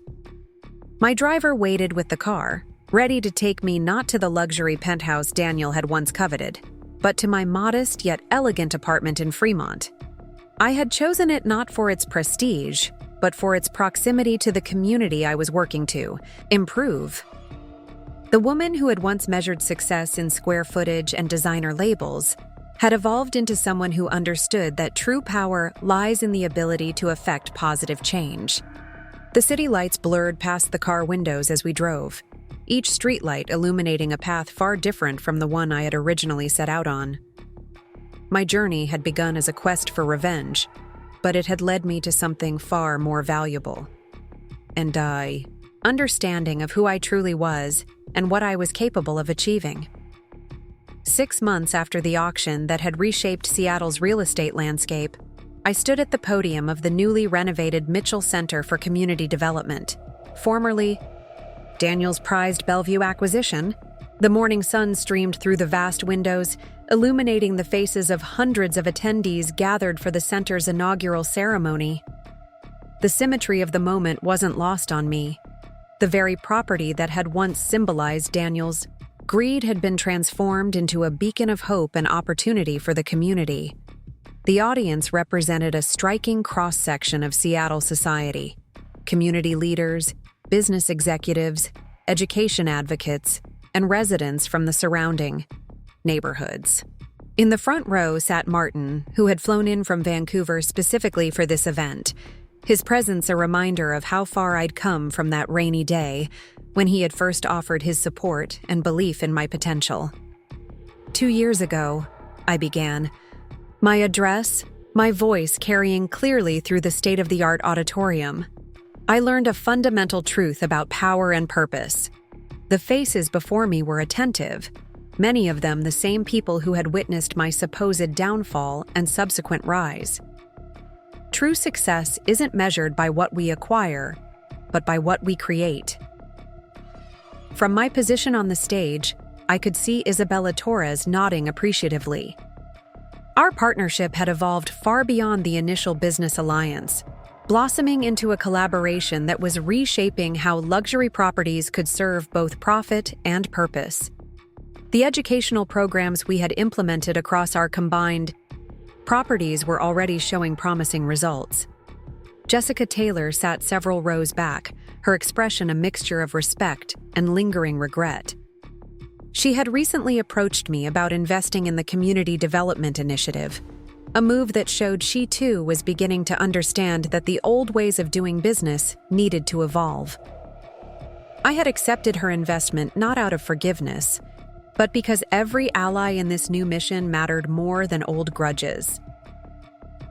Today, I continued, gesturing to the building around us, we're not just opening a community center. We're launching a new model for how real estate development can serve as a catalyst for positive change. The blueprints displayed on screens behind me showed not just this center, but 5 more planned developments across the city, each one designed to combine profitable business with meaningful community impact. Emma sat in the wings, tablet in hand, monitoring the live coverage of the event. The media narrative had shifted dramatically over the past 6 months, from sensational stories about real estate power plays to in-depth coverage of our innovative approach to urban development. The headline on the morning's Seattle Times had read, "Mitchell Global Ventures, Redefining Success in Real Estate." As I outlined our plans for the future, the job training programs, the educational initiatives, the small business incubator, spaces, I caught sight of James Bennett slipping into the back of the auditorium. His presence was another sign of how thoroughly the industry had transformed. He had recently reached out about implementing similar community-focused programs in his own developments, finally understanding that the future of real estate lay not in exclusive luxury, but in inclusive prosperity. The true measure of success, I said near the conclusion of my speech, lies not in what we build for ourselves, but in what we create for others. The words echoed through the space, carrying the weight of hard-won wisdom. I had learned this lesson through fire and transformation, through the journey from seeking revenge to finding purpose. The morning's news had carried the final notice of Daniel's bankruptcy filing. The information had crossed my desk without stirring any of the emotions it might have once provoked.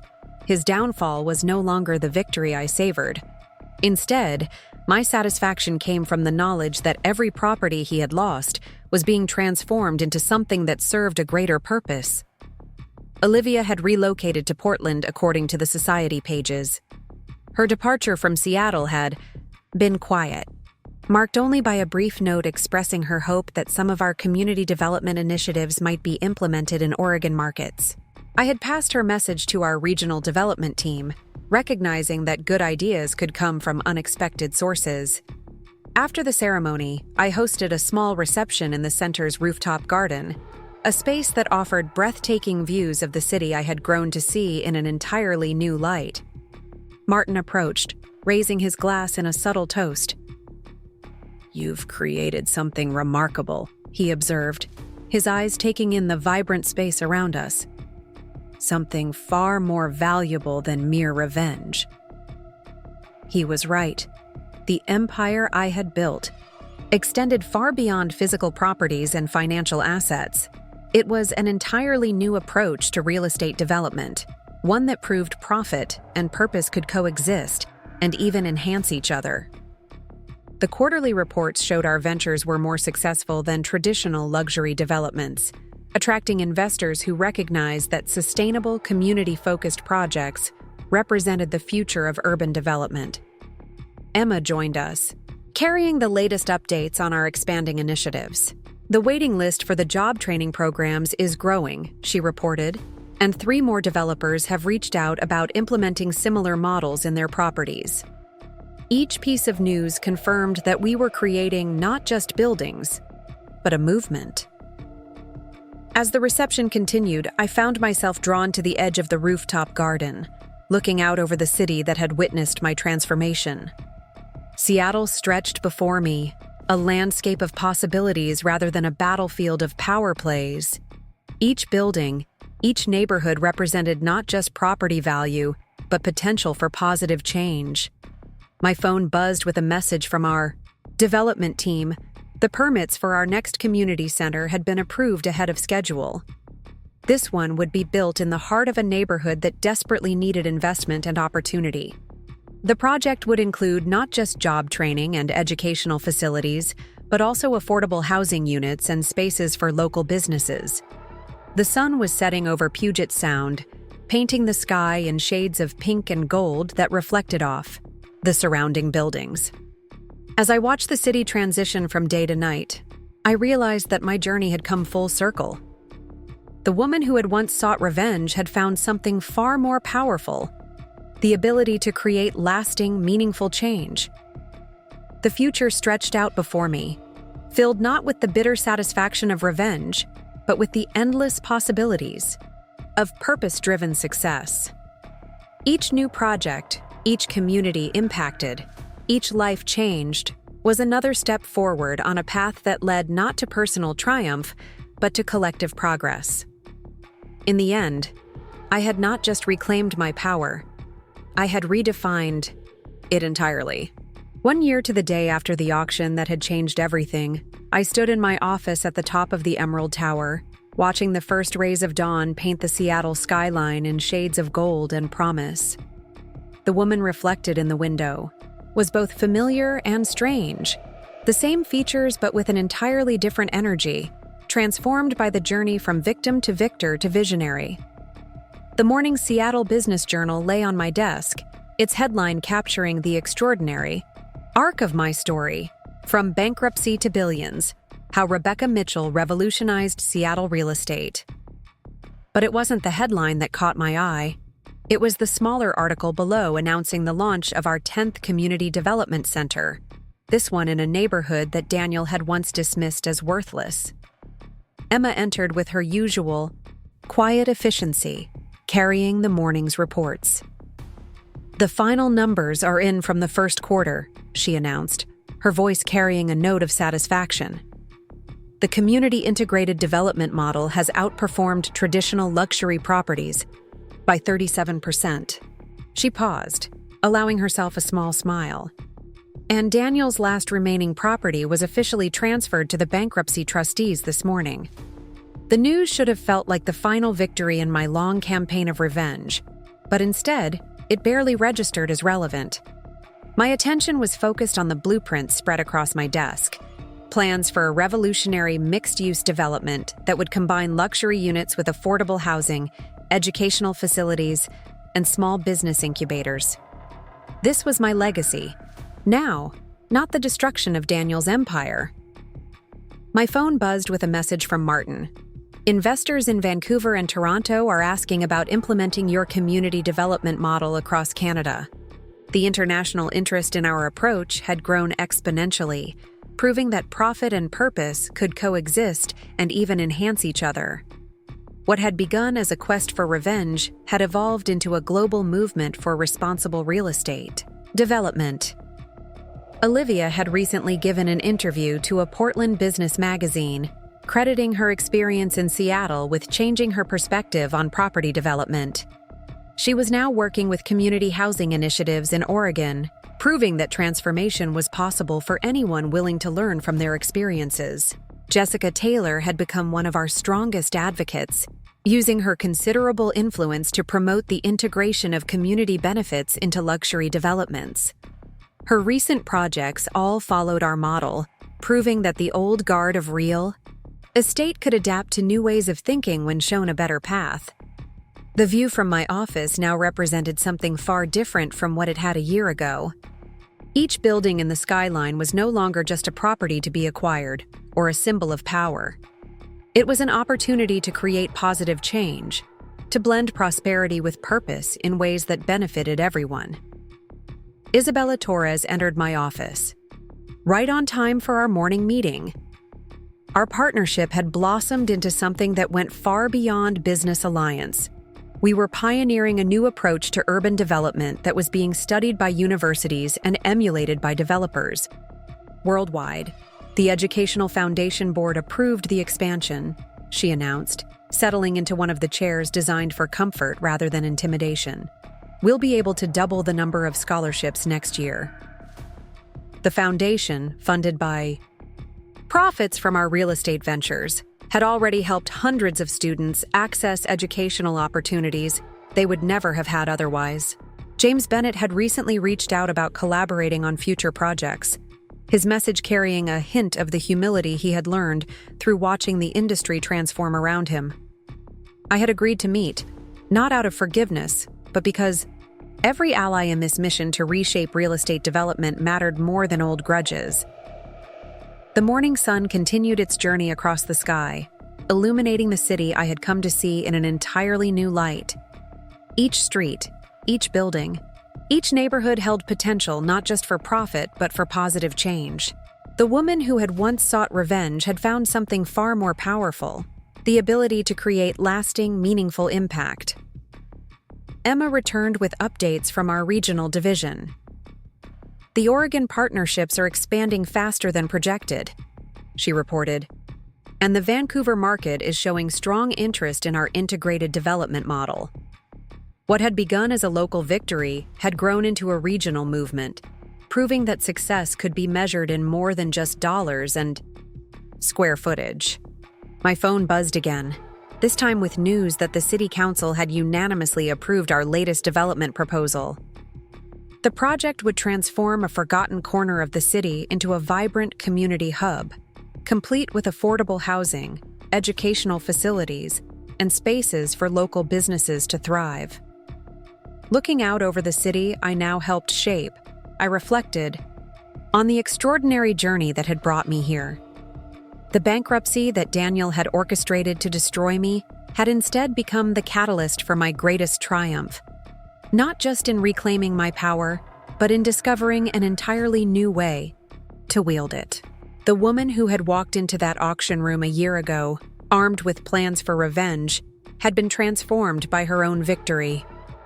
In seeking to destroy Daniel's empire, I had discovered something far more valuable: the ability to build something meaningful, something that would outlast any personal vendetta. The sun now sat high in the sky, its light reflecting off the buildings that stood as monuments not to personal power, but to the possibility of positive change. Each property in my portfolio told a story not of revenge accomplished, but of communities strengthened, opportunities created, and lives transformed. The final page of the morning's report contained a small note that would have once been the centerpiece of my day. Daniel had been seen leaving the city, heading for the airport with a single suitcase. But the news barely registered. I was too focused on the future to spare much thought for the past. As I prepared for my next meeting, this one with a group of regional developers interested in implementing our community integrated model, I caught my reflection in the window once more. The woman looking back at me was neither victim nor victor, but something far more powerful. A visionary who had transformed personal tragedy into universal opportunity. The empire I had built stood not as a monument to revenge, but as proof that success could be measured in more than just personal triumph. Each building, each project, each initiative was a testament to the truth I had discovered along the way: that the greatest victory lies not in destroying what others have built, but in creating something that enriches everyone it touches. The sun reached its zenith, bathing the city in the full light of day, and I knew with absolute certainty that my journey had never really been about reclaiming what I had lost. It had been about discovering who I could become, and in that discovery, finding a purpose far greater than revenge could ever provide. The next chapter of my story began on a crisp autumn morning, 18 months after the auction that had started it all.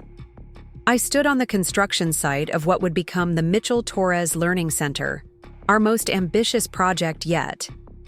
The morning fog was just beginning to lift, revealing the steel skeleton of what would soon be a 12-story complex, combining luxury condominiums with educational facilities, affordable housing, and incubator spaces for local businesses. The construction crew was already at work, their movements precise and purposeful against the backdrop of cranes and scaffolding. I had made it a habit to visit each site regularly, not just to monitor progress, but to connect with the people, bringing our vision to life. This particular project held special significance. It stood on the exact spot where Daniel had once planned to build an exclusive members-only club, a monument to exclusivity that would have further divided the city's haves and have-nots. Now it would serve as the physical embodiment of everything I had come to believe about the true purpose of power and wealth. The architectural plans had been designed to foster community interaction with shared spaces where residents from the luxury units could mingle with students and entrepreneurs from the educational and business incubator sections. It was a radical departure from the segregated developments that had once defined luxury real estate in Seattle. Emma joined me on the site, tablet in hand as always. Her practical boots and hard hat a far cry from the corporate attire she wore in our office meetings. She had embraced the hands-on approach to our projects with the same efficiency she brought to everything. "The foundation work is ahead of schedule," she reported, gesturing toward the massive concrete base. "The structural engineers have confirmed we can add the additional classroom space on the 5th floor without compromising the design." I nodded, mentally rearranging the floor plan to accommodate the change. The demand for our educational programs had grown beyond all projections, a testament to the hunger for opportunity in communities long overlooked by traditional developers. "What about the solar array?" I asked, looking up at the section of the structure that would eventually support one of the largest private solar installations in the city. This particular feature had been a point of contention with some investors who questioned its cost-effectiveness, but I had insisted on it as part of our commitment to sustainability. "The revised estimates came in last night," Emma replied, pulling up the relevant documents. "With the new tax incentives, we're looking at a 7-year return on investment rather than 10. The engineering team has also found a way to increase capacity by 15% without additional structural modifications." This was the language that now dominated my days. Not the cutthroat maneuvering of high-stakes property deals, but the detailed planning of developments designed to strengthen communities while still providing the financial returns that ensured our work could continue and expand. We walked the perimeter of the site, stopping occasionally to speak with foremen and workers. Many of them were graduates of our job training programs, now earning living wages in careers they might never have accessed otherwise. I knew most of them by name, having made it a point to maintain the personal connections that reminded me why this work mattered. Carlos, a site supervisor who had completed our first construction management program, approached with updated blueprints. "We've resolved the issue with the Eastern Foundation, Ms. Mitchell," he reported, pointing to the relevant section of the plans. "The solution actually creates an opportunity for that additional green space you were interested in." This kind of problem-solving, turning challenges into opportunities for improvement, had become the hallmark of our projects. It reflected a fundamental shift in how I approached not just business, but life itself. As the tour concluded, I noticed a familiar figure waiting near the site entrance, Isabella Torres, elegant as always, even in the practical clothing required for a construction visit. Her presence was unexpected. Our weekly meeting wasn't scheduled until tomorrow. "I couldn't wait to share the news," she explained as I approached. Her smile suggested something significant. "The Seattle Business Leadership Council voted unanimously this morning. The Mitchell model is being adopted as the recommended framework for all new major developments in the city." The news took a moment to process. The Leadership Council, composed of the city's most influential business figures, had long been resistant to our integrated approach, viewing it as idealistic rather than practical. Their endorsement represented a fundamental shift in the city's development philosophy. "They're acknowledging what the numbers have been showing all along," Isabella continued. "Integrated developments with strong community components actually outperform traditional luxury properties in long-term value creation. Your quarterly reports made quite an impression. The vindication was sweet, not because it represented a personal triumph, but because it meant our approach would spread beyond our own projects, reshaping the city's development landscape in ways that would benefit countless people. We made our way to a temporary office at the edge of the site, where Emma had arranged for coffee and a more detailed discussion of the implications. The space was simple but functional, with large windows overlooking the construction activity, a constant reminder of the tangible impact of our work. "There's more," Isabella added once we were settled. "Robert Johnson called this morning." The mention of the banking executive who had once rubber-stamped Daniel's fraudulent dealings caught me by surprise. He had largely disappeared from Seattle's business circles after the collapse of Daniel's empire, his reputation tarnished by association. "He's been working with a consortium of regional banks," Isabella explained. "They're interested in creating a special funding track for developments that follow our integrated model. Apparently, their risk analysis shows our approach actually reduces default rates and increases property values in surrounding areas." The irony wasn't lost on me. The same financial systems that had once been manipulated to fuel Daniel's schemes of exclusivity and self-enrichment were now recognizing the value in developments designed to lift entire communities. Emma's tablet chimed with an incoming message. She glanced at the screen, then looked up with an expression I had rarely seen: genuine surprise. "It's from Jessica Taylor," she said. "Her company just acquired that problematic site in South Lake Union, the one tied up in litigation for years. She wants to know if we'd consider a partnership to develop it using our model." The South Lake Union property had been a notorious eyesore and point of contention, a prime piece of real estate caught in a web of competing claims and legal battles. That Jessica had managed to secure it was impressive. That she wanted to develop it according to our principles rather than maximizing short-term profit was remarkable. "Tell her I'll meet with her next week," I decided after a moment's consideration. "Ask her to prepare a preliminary vision statement focusing on community integration." As Emma drafted the response, I moved to the window, watching the construction. Crews work in coordinated motion. Each person had a role, each task built upon others. The entire project moving forward through collective effort rather than individual brilliance. A physical manifestation of the philosophy that now guided my approach to business and life. My phone vibrated with an incoming call. Martin, calling from Vancouver. "I just heard about the Leadership Council's decision," he said when I answered, not bothering with preliminaries. His voice carried the warm satisfaction of a mentor whose student has exceeded all expectations. "You've changed the game, Rebecca. Not just for Seattle, but for the entire regional market." "We've changed it," I corrected gently, acknowledging the crucial role his early support had played. Without his belief and resources during those dark days after my bankruptcy, none of this would have been possible. "No," he insisted. "This was always in you. I just provided a little capital and a lot of encouragement. The vision was yours from the beginning, even when you thought it was about revenge." His words touched on a truth I had come to recognize over time.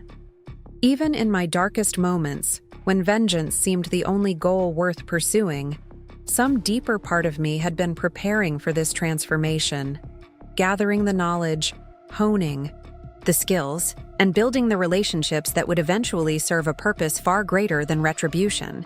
After the call ended, I rejoined Isabella and Emma, who were deep in discussion about the implications of the Leadership Council's decision for our upcoming projects. Their animated conversation reflected the excitement of people who recognized they were part of something transformative. "We should rethink the Queen Anne development," Isabella was saying. "With the new framework, we might be able to increase the affordable housing component without compromising the financial returns." Emma nodded, already adjusting projections on her tablet. "The tax incentives alone would offset most of the reduced revenue from the luxury units. and the community integration score would qualify us for the preferential financing rates under the new guidelines. I listened to their exchange, appreciating how completely they had embraced the principles that now guided our work. What had begun as my personal vision had become a shared mission, attracting talented people who brought their own insights and enthusiasm to the effort. Let's not get ahead of ourselves, I cautioned, though I shared their excitement. The framework is a beginning, not an end. We'll still face resistance from developers who see community investment as an unwelcome obligation rather than an opportunity. Isabella smiled knowingly. Of course, but now they'll have to compete on our terms. The market is recognizing what you've been saying all along, that integrated development isn't just morally right, it's financially smart. She was right, of course. The quarterly performance reports for our properties consistently showed stronger returns and greater stability than comparable traditional developments. The integrated model reduced vacancy rates, decreased maintenance costs through resident engagement, and created positive spillover effects that enhanced property values throughout surrounding neighborhoods. What had begun as an idealistic experiment had proven itself as a superior business model, validating my belief that profit and purpose could not only coexist, but actually enhance each other when properly aligned. As our meeting concluded and we prepared to leave the construction site, I took a final moment to survey the work in progress. In 6 months, this skeleton of steel and concrete would become a living ecosystem of learning, working, and living spaces, each component supporting the others in a sustainable cycle of community development. Just as I turned to go, I noticed a small group of students gathered at the site perimeter, participants in our youth architecture program, brought here by their instructor to observe real-world construction techniques. Their expressions of wonder and curiosity as they studied the emerging structure reminded me of the ripple effects of our work, extending far beyond physical buildings to shape aspirations and possibilities. I made my way over to the group, introducing myself not as the CEO of Mitchell Global Ventures, but simply as Rebecca, one of many people working to create something meaningful in their community. Their questions were insightful and challenging, reflecting the fresh perspectives that continually revitalized our approach. One young woman, perhaps 16, asked a question that particularly struck me. How do you decide what to build when there are so many different needs in a community? It was the kind of fundamental inquiry that cut to the heart of our philosophy, and I found myself responding with an honesty that would have been impossible in my previous life of polished corporate presentations. We listen, I told her, and we recognize that no single project can address every need. So we build networks of developments, each with different emphases but all connected by shared principles of accessibility, sustainability, and opportunity.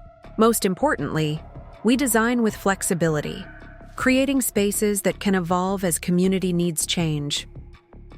Her thoughtful nod suggested the answer had resonated, perhaps planting a seed that would grow into her own vision of community development in years to come.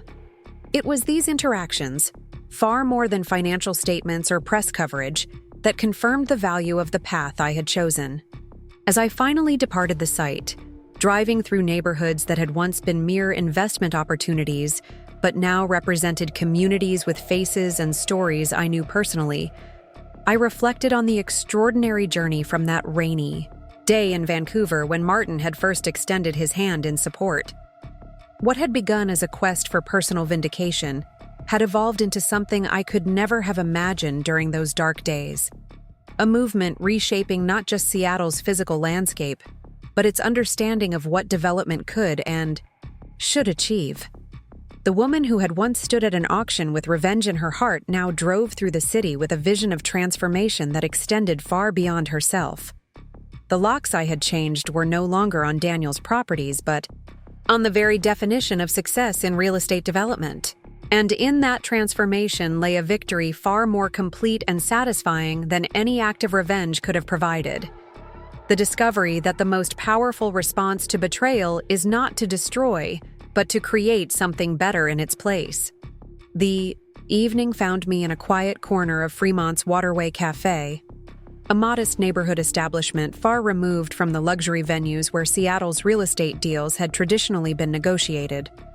The rustic wooden tables and mismatched chairs created an atmosphere of unpretentious authenticity that perfectly suited the meeting I had arranged.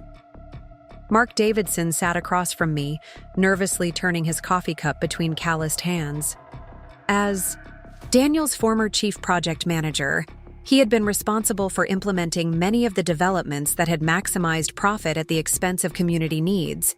His fall from corporate grace had paralleled his employers, though with fewer headlines and less dramatic financial consequences. "I appreciate you meeting with me, Ms. Mitchell," he said, his voice carrying the humility of someone who had been forced to reassess his life's work. "I didn't expect you'd be willing to." I studied him carefully, noting the changes 2 years had wrought. The designer suits and polished arrogance had been replaced by practical clothing and an air of cautious sincerity. "Your proposal was intriguing," I replied neutrally. His email had arrived unexpectedly last week, a detailed plan for repurposing abandoned industrial sites in Tacoma, using our community-integrated model, but with innovations specific to the challenges of environmental remediation. Mark nodded, pulling out a well-worn notebook filled with sketches and calculations. "I've spent the last 18 months studying environmental engineering," he explained.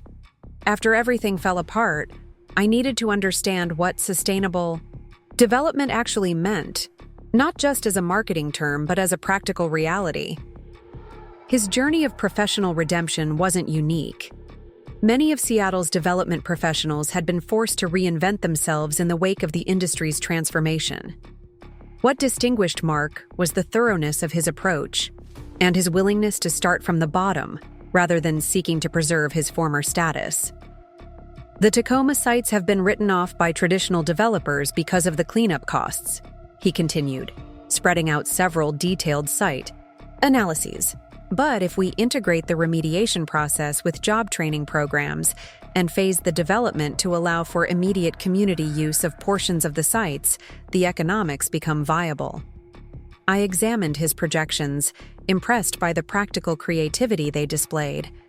This wasn't the work of someone trying to impress with grandiose visions, but of a professional who had developed a genuine understanding of the challenges and opportunities of sustainable development.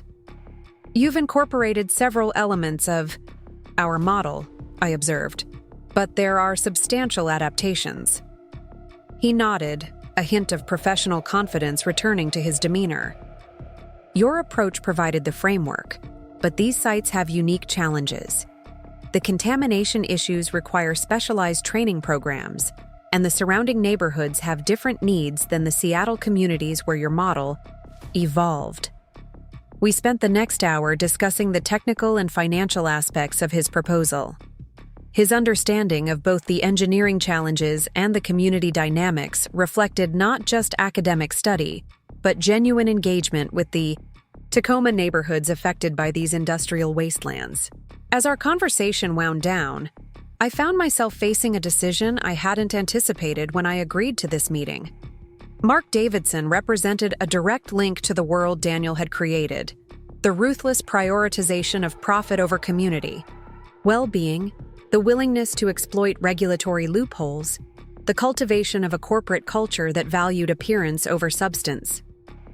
Yet the man sitting across from me had clearly undergone a genuine transformation, one driven not by opportunism, but by a hard-earned recognition of the flaws in his former approach. His proposal for Tacoma reflected precisely the kind of innovative adaptation our model needed to expand beyond Seattle's specific conditions. "Why come to me?" I asked finally, setting aside the technical documents to focus on the fundamental question. "There are other development firms who might be less skeptical of your intentions." Mark met my gaze directly for the first time. "Because you understand what it means to rebuild from nothing," he said simply. "And because you've proven that development can serve something greater than ego or wealth."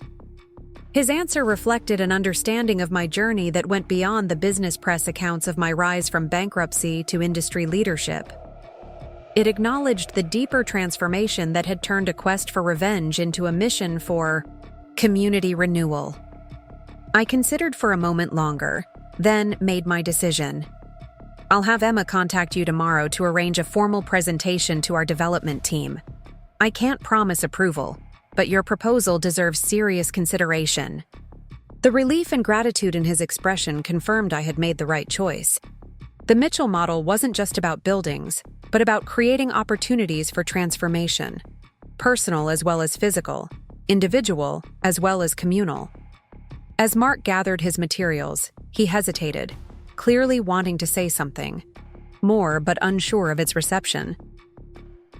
For what it's worth, he finally ventured, not everyone who worked for Daniel approved of what happened to you. Some of us just didn't have the courage to speak up.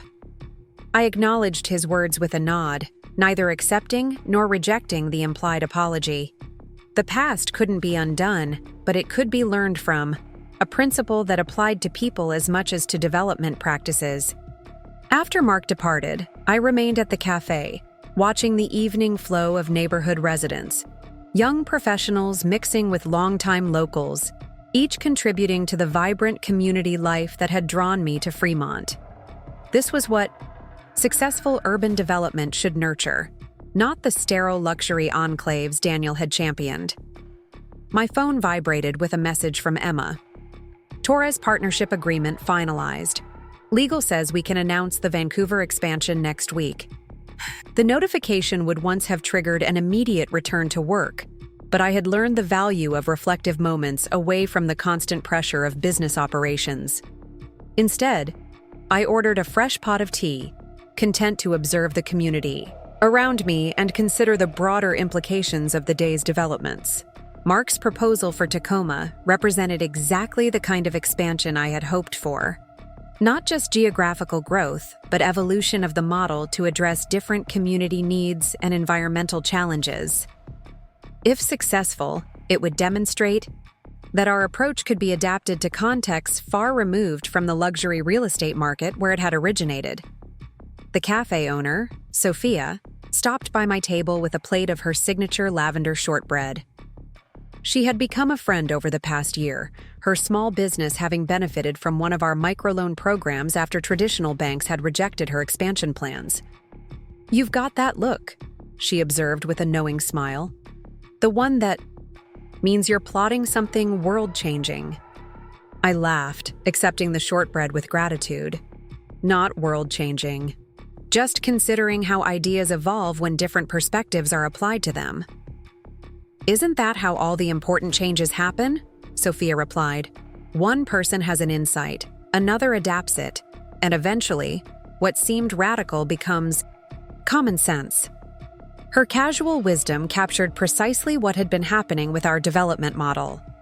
What had begun as my personal reimagining of real estate's purpose had been enriched by the perspectives of partners like Isabella, implementers like Emma, and now, potentially, adapters like Mark.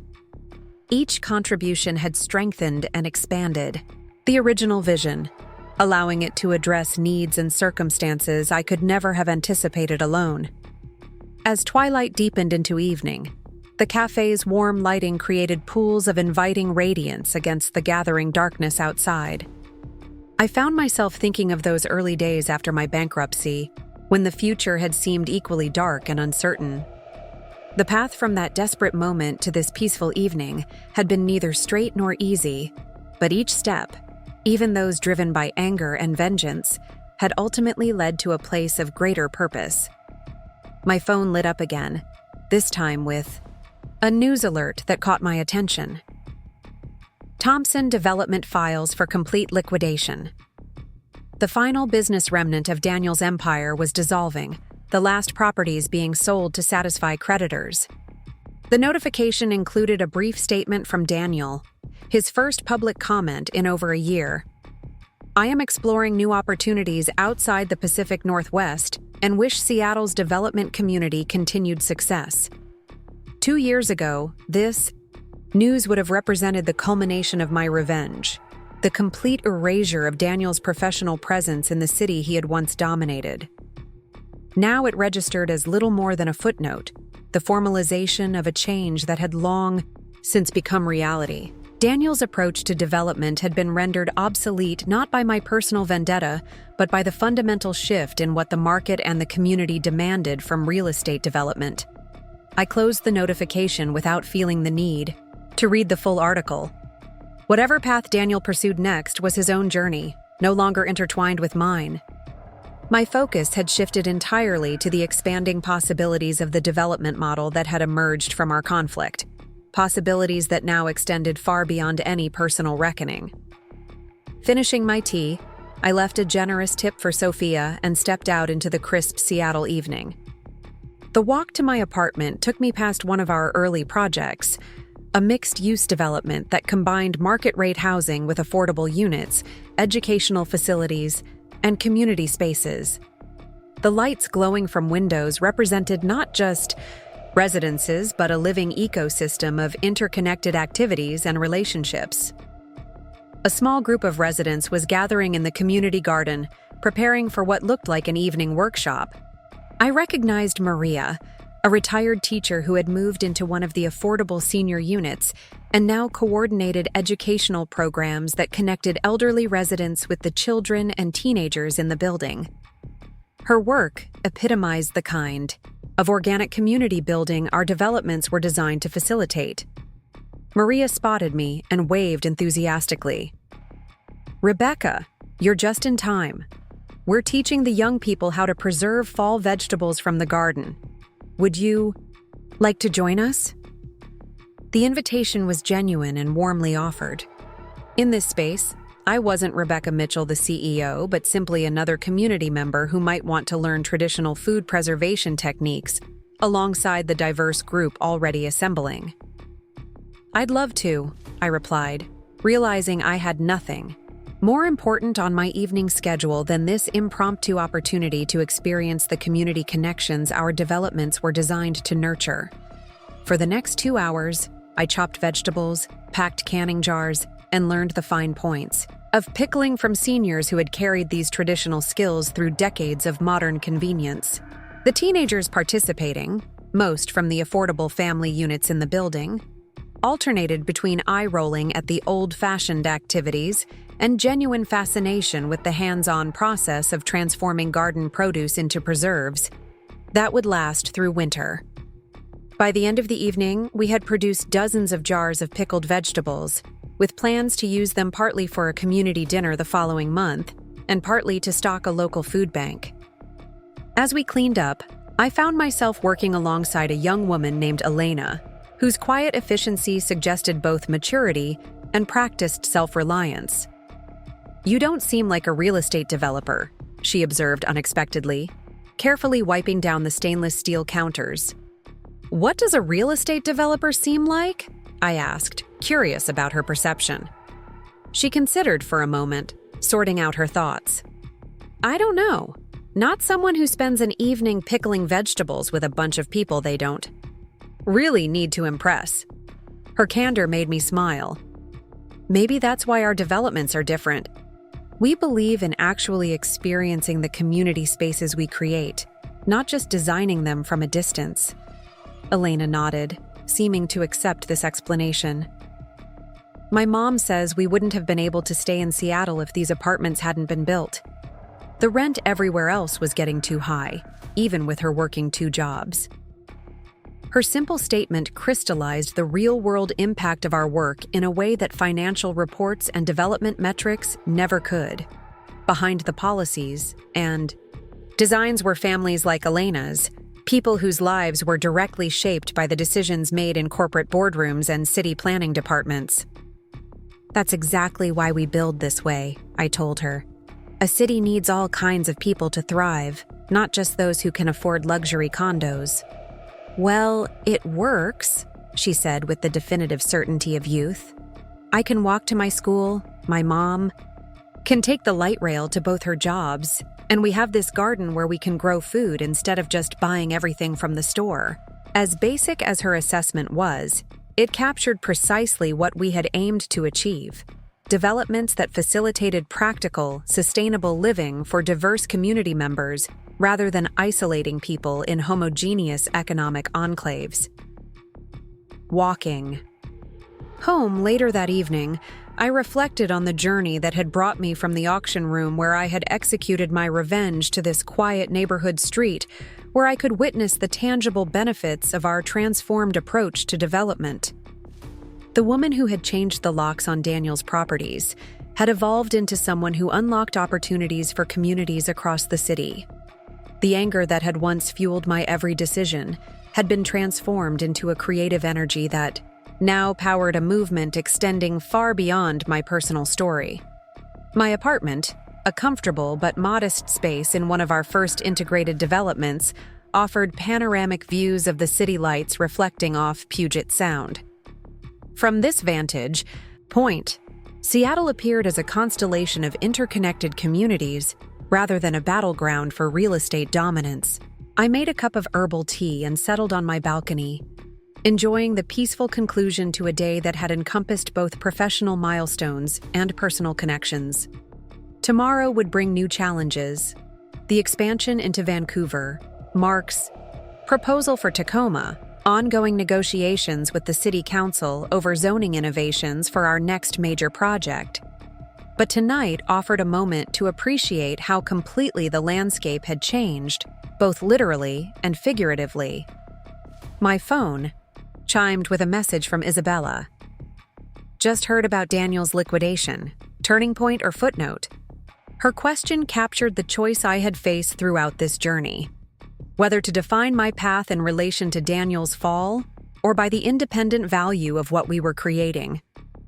2 years ago, my answer would have been immediate and definitive. Now it required a moment of honest reflection.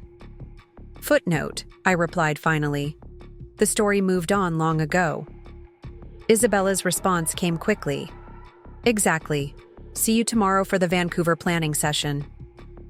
Setting aside my phone, I returned.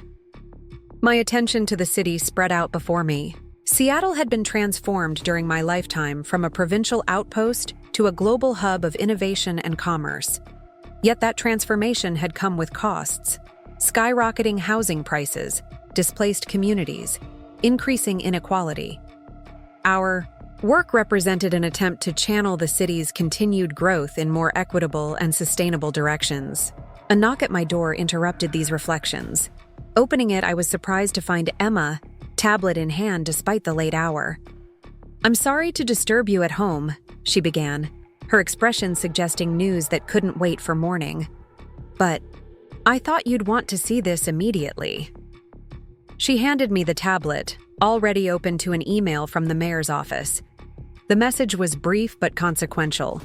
The City Council had unanimously approved our proposal for a comprehensive redevelopment of the Central District, a historically Black neighborhood that had faced decades of disinvestment followed by recent gentrification pressures. Our plan, developed in close collaboration with longtime residents and community organizations, represented a new approach to urban renewal, one that prioritized preserving cultural heritage, creating economic opportunities for existing residents, and integrating new development with established community institutions. "This is remarkable," I said, scanning the detailed approval document attached to the email. "The council rarely votes unanimously on development projects, especially one of this scale." Emma nodded, allowing herself a rare display of open enthusiasm. The community support made the difference. When the public hearing started with testimony from the African American church leaders, neighborhood associations, and youth organizations, all supporting the same development plan, the council couldn't ignore the consensus.